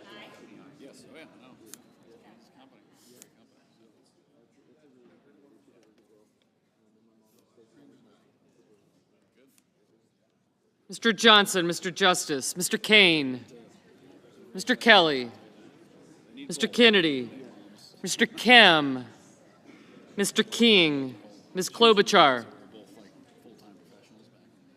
Mr. Langford, Mr. Lee, Mr. Lujan, Ms. Lummis, Mr. Markey, Mr. Marshall, Mr. McConnell, Mr. McCormick, Mr. Merkley, Mrs. Moody, Mr. Moran.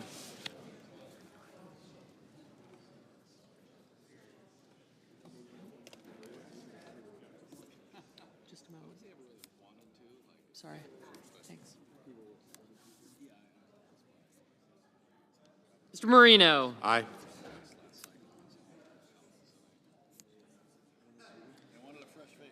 Mr. Mullen, Ms. Murkowski.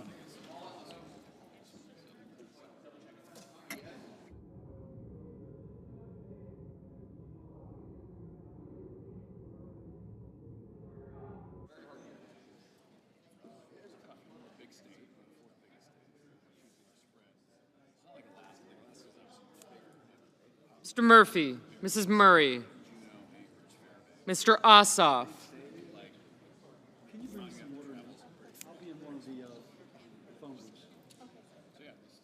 Mr. Padilla, Mr. Paul, Mr. Peters, Mr. Reed. Thank you. Thank you.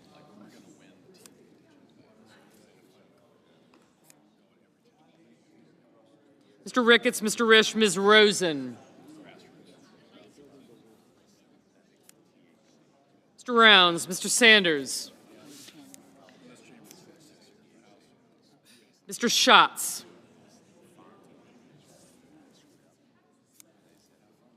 Mr. Schiff, Mr. Schmidt, Mr. Schumer. I have you.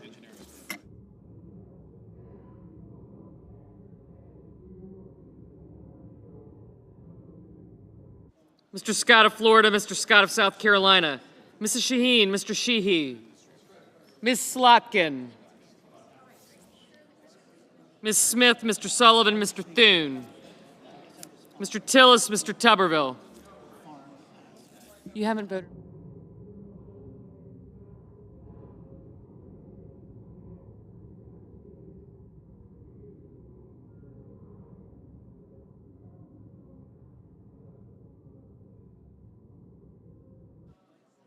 Mr. Van Hollen, Mr. Warner, Mr. Warnock, Ms. Warren, Mr. Welch, Mr. Whitehouse, Mr. Wicker,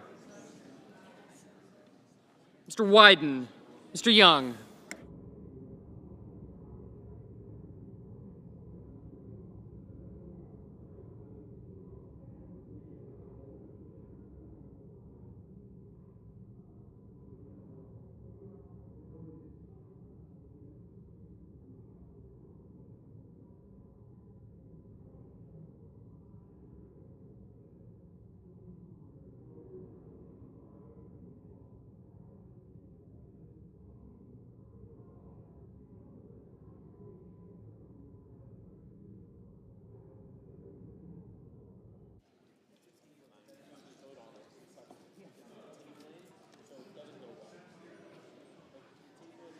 Senators voting in the affirmative: Alsobrooks, Banks, Barrasso, Blackburn, Blunt-Rochester, Britt, Budd, Cantwell, Capito, Cassidy, Collins, Cornyn, Kramer, Curtis, Daines, Ernst, Fetterman, Graham, Grassley, Hassan, Heinrich, Hirono, Husted, Hyde-Smith, Johnson, Justice, Kennedy, Kim, Klobuchar, Lankford, Lujan, Lummis, Marshall, McConnell, McCormick, Moody, Marino, Mullen, Murkowski, Murray, Padilla, Reed, Ricketts, Rosen, Rounds, Schiff, Schmidt, Scott of Florida, Scott of South Carolina, Shaheen, Sheehy, Smith, Sullivan, Thune, Tillis, Tuberville, Van Hollen, Whitehouse, and Young. Mrs. Fisher. Aye. Mrs. Gillibrand. Aye. Mr. Hawley. Aye. Senators voting in the negative: Baldwin, Bennett, Blumenthal, Booker, Cruz, Gallego, Hickenlooper, Hoeven, Markey, Merkley, Paul, Peters, Sanders, Schumer, Welch, and Wyden. Mr. Moran. Aye. Mr. Kelly, no. Yes, I do. Mr. Booker, no. Mr. Ossoff, no. Mr. Durbin, aye.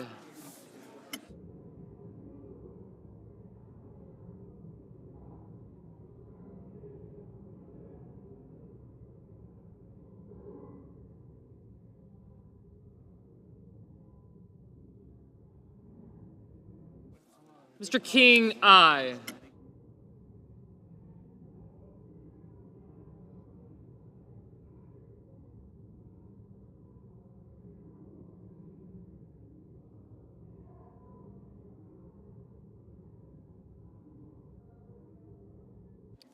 Ms. Duckworth, no.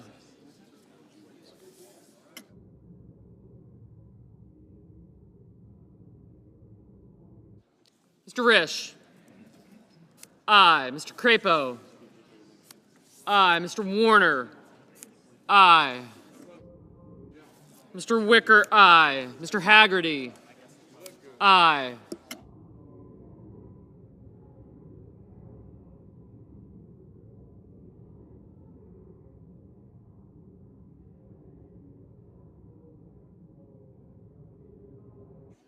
Ms. Duckworth? Aye.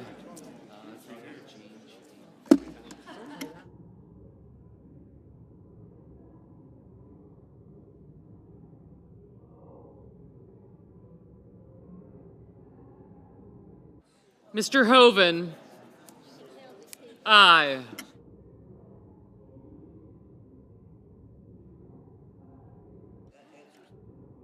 Mr. Lee, aye. Mr. Coons, no.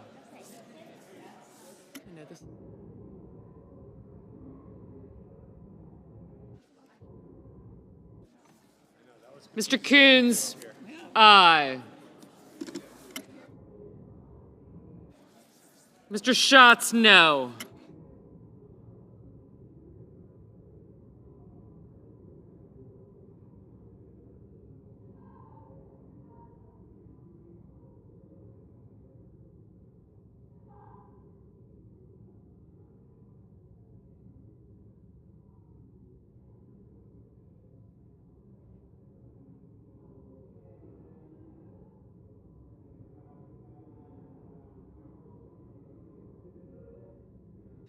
Mr. Cotton, aye.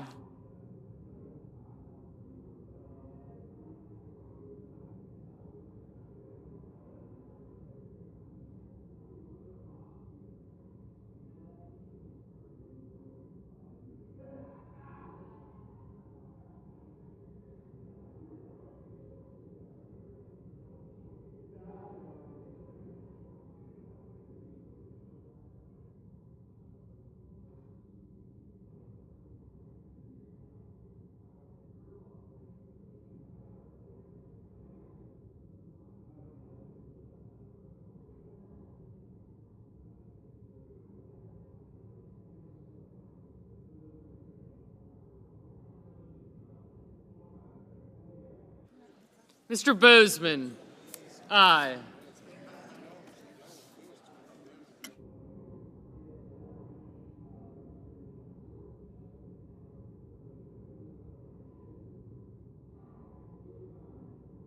Mr. Kane, no.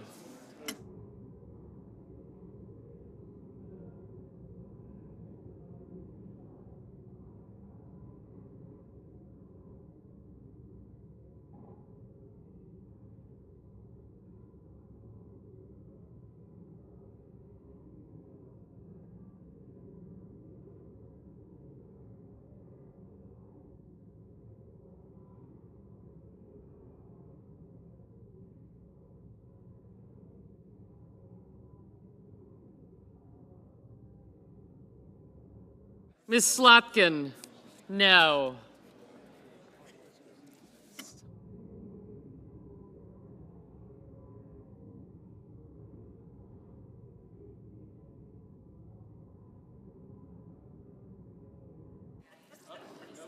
Ms. Slotkin, aye. Ms. Cortez Masto, aye.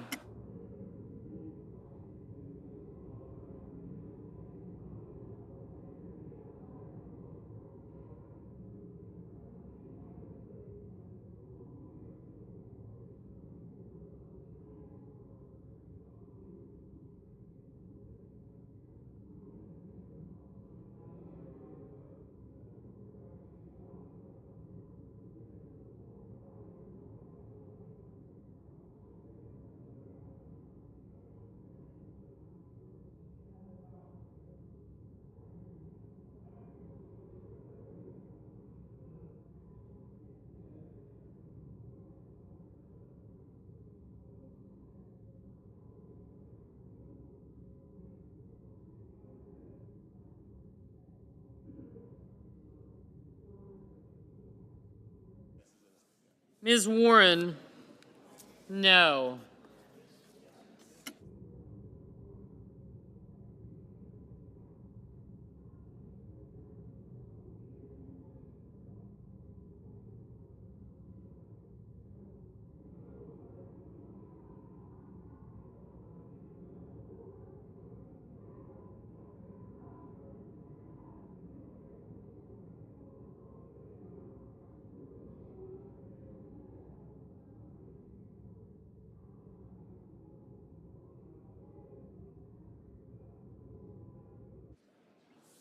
Mr. Murphy?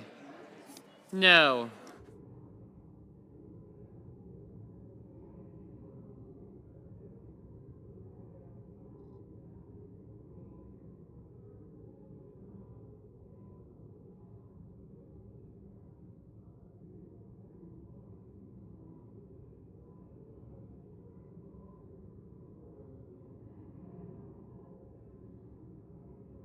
Mr. Warnock?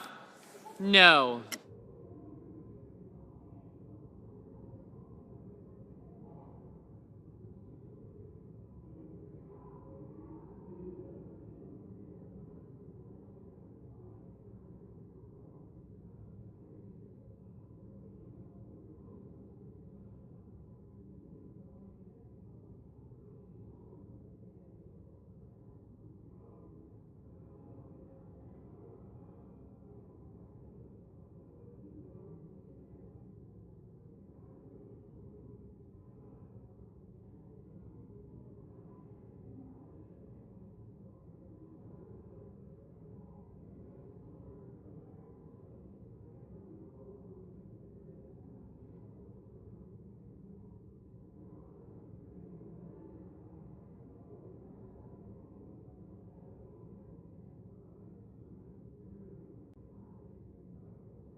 Ms. Smith? No. Ms. Klobuchar? No.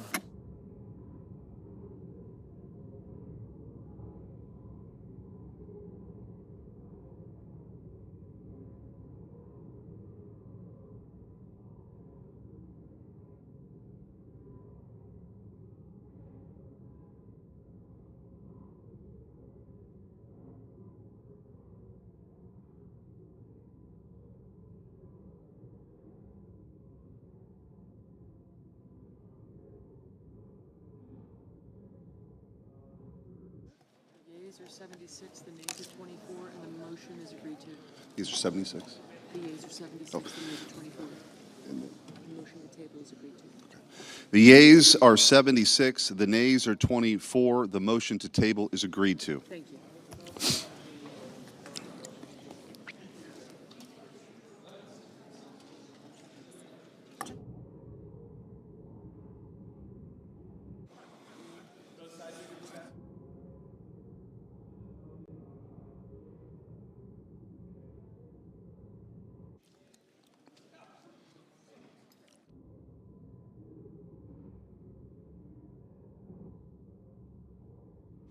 Mr. President, Senator from Maine, I yield back all remaining time.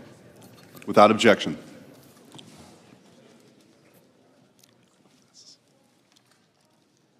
Just under the previous order, the clerk will report the motion to invoke cloture.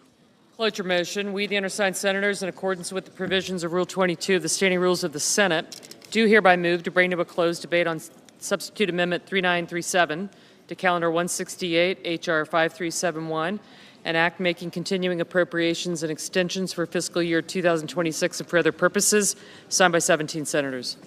Under the previous order, the mandatory quorum call under Rule 22 has been waived. The question is it the sense of the Senate that debate on amendment number 3937 offered by the senator from Maine to H.R. 5371, an act making continuing appropriations and extensions for fiscal year 2026 and for other purposes, shall be brought to a close.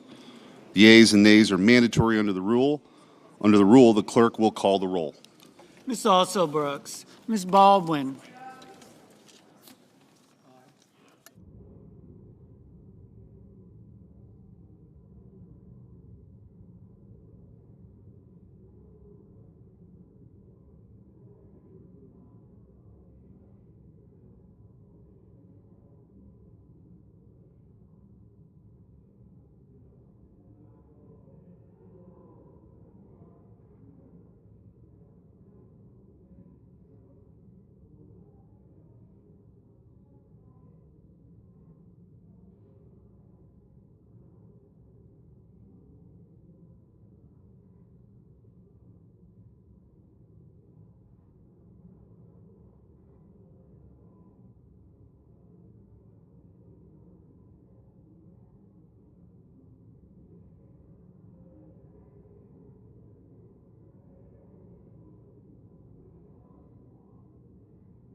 Mr. Banks,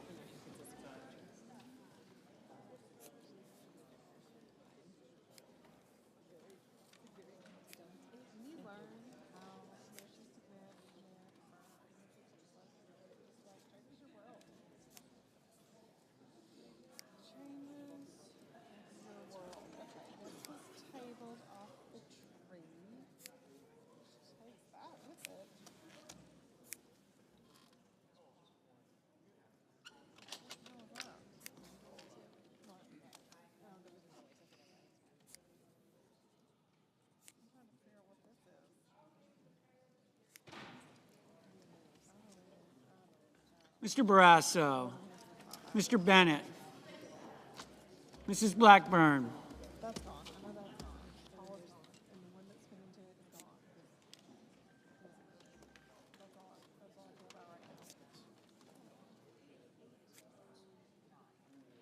Mr. Blumenthal,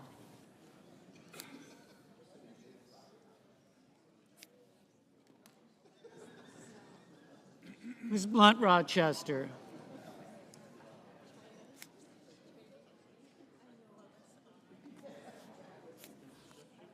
Mr. Booker, Mr. Bozeman, Mrs. Britt, Mr. Budd, Ms. Cantwell, Mrs. Capito,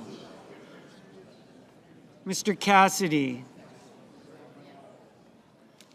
Ms. Collins, Mr. Coons, Mr. Cornyn, Ms. Cortez Masto,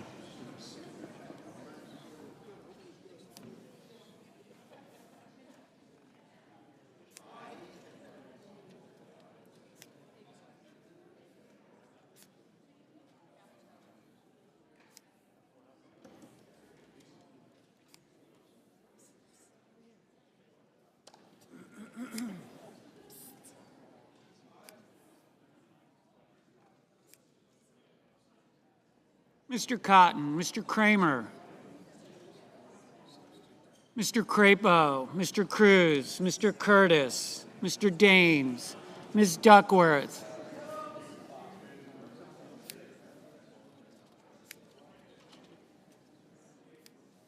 Mr. Durbin, Ms. Ernst, Mr. Fetterman, Mrs. Fisher, Mr. Gallego, Mrs. Gillibrand, Mr. Graham, Mr. Grassley, Mr. Haggerty, Ms. Hassan, Mr. Hawley, Mr. Heinrich, Mr. Hickenlooper, Ms. Hirono, Mr. Hoven, Mr. Husted, Mrs. Hyde-Smith, Mr. Johnson, Mr. Justice, Mr. Kane, Mr. Kelly, Mr. Kennedy, Mr. Kim, Mr. King,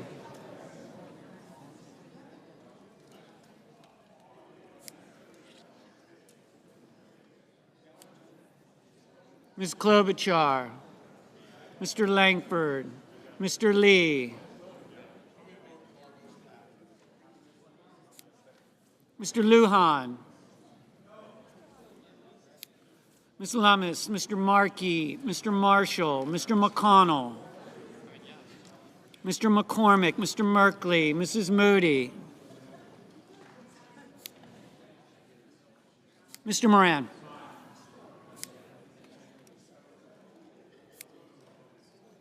Mr. Moreno, Mr. Mullen, Ms. Murkowski, Mr. Murphy, Mrs. Murray, Mr. Ossoff,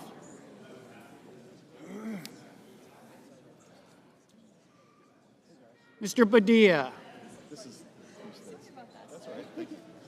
Mr. Paul,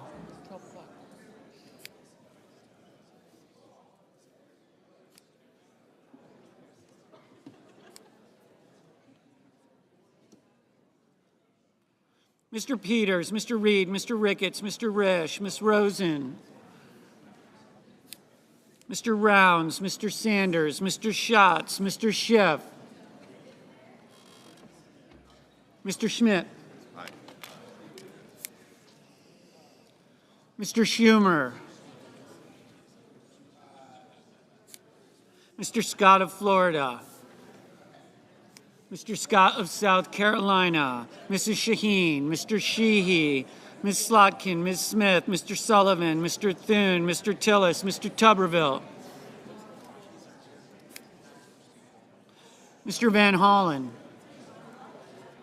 Mr. Warner, Mr. Warnock, Ms. Warren, Mr. Welch, Mr. Whitehouse, Mr. Wicker, Mr. Wyden, Mr. Young,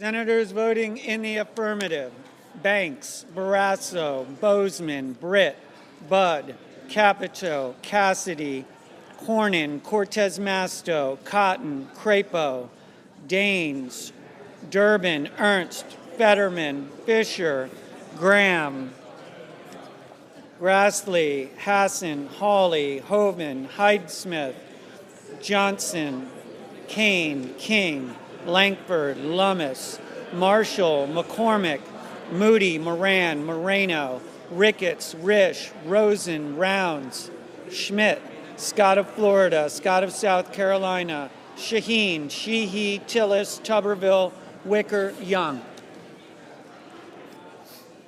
Senators voting in the negative: Also Brooks, Baldwin, Bennett, Blumenthal, Blunt Rochester, Coons, Duckworth, Gallego, Heinrich, Hickenlooper, Hirono, Kelly, Kim, Lujan, Markey, Merkley, Murphy, Murray, Ossoff, Hall, Peters, Reed, Sanders, Schiff, Slotkin, Smith, Van Hollen, Warner, Warnock, Warren, Welch, Whitehouse.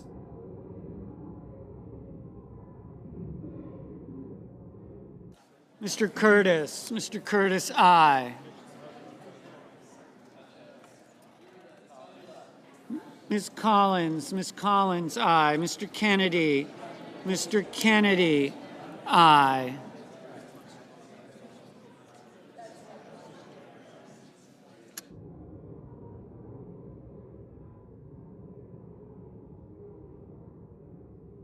Mr. Schatz, no.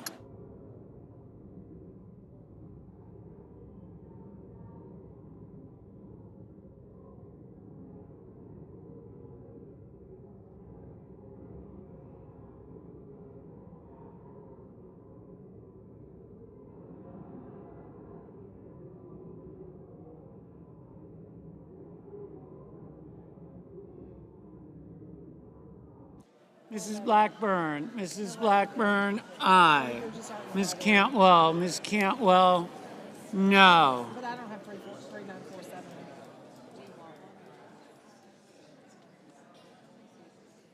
Normally I would care. Mr. Cruz, aye.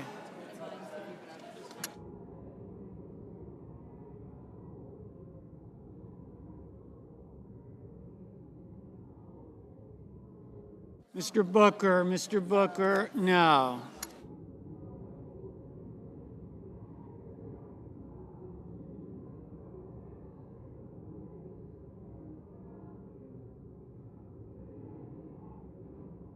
Mr. Mullen, aye.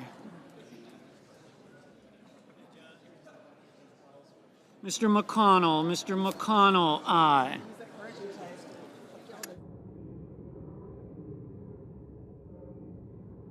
Mr. Husted, aye.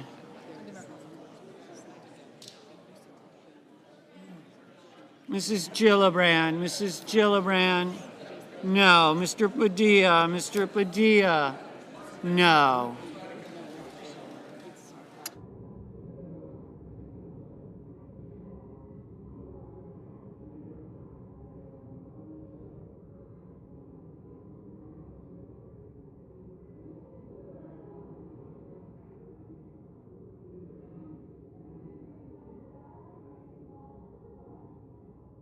Mr. Thune, aye. Mr. Lee, aye.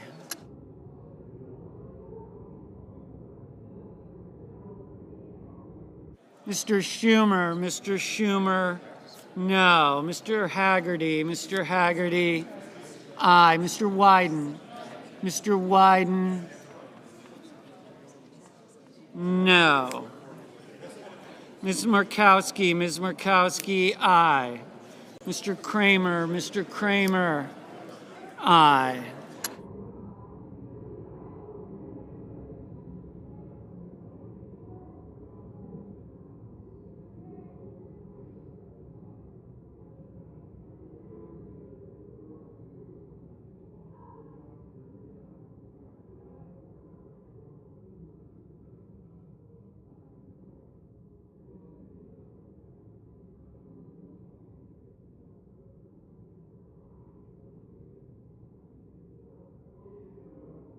Ms. Klobuchar,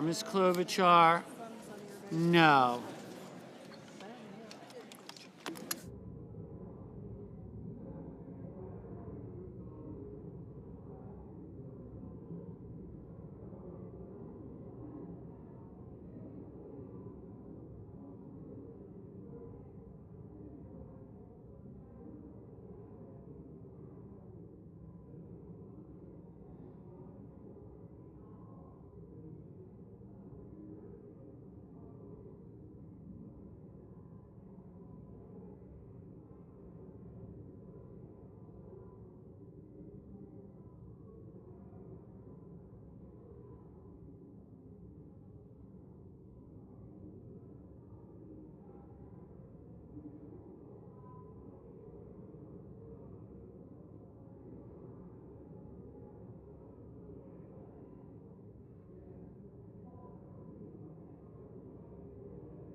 Mr. Justice, aye.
Mr. Sullivan, aye.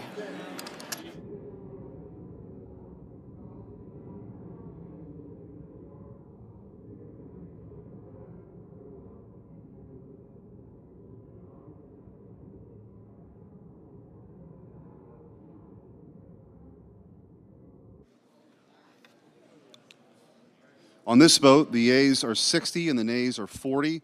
3/5 of the senators duly chosen and sworn have voted in the affirmative. The motion is agreed to. Cloture having been invoked, the motion to commit and the amendments pending thereto fall. Under the previous order, the pending amendments, other than the substitute amendment number 3937, are withdrawn and all post-cloture time is expired. The question occurs on the substitute amendment. Mr. President, I yield back all, Mr. President, yield back all debate time. Without objection.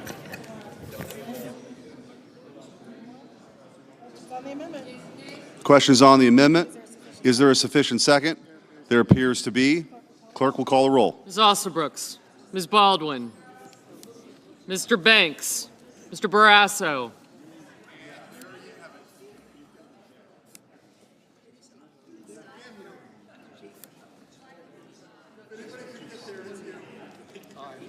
Mr. Bennett, Mr. Blumenthal,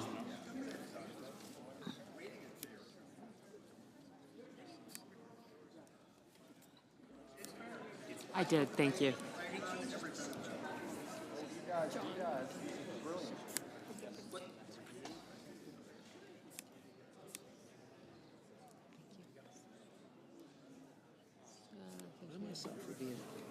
Thank you.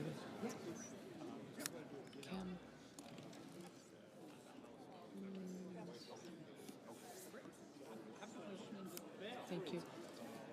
I got you. Senator, thank you. Mrs. Murray, thank you.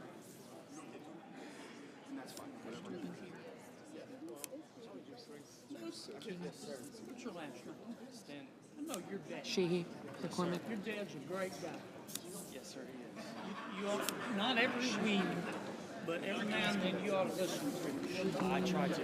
You don't always have to now. You ought to listen to him. He knows stuff. Yes, sir. Tell him how that happens. Yes, sir. Thank you. Johnson,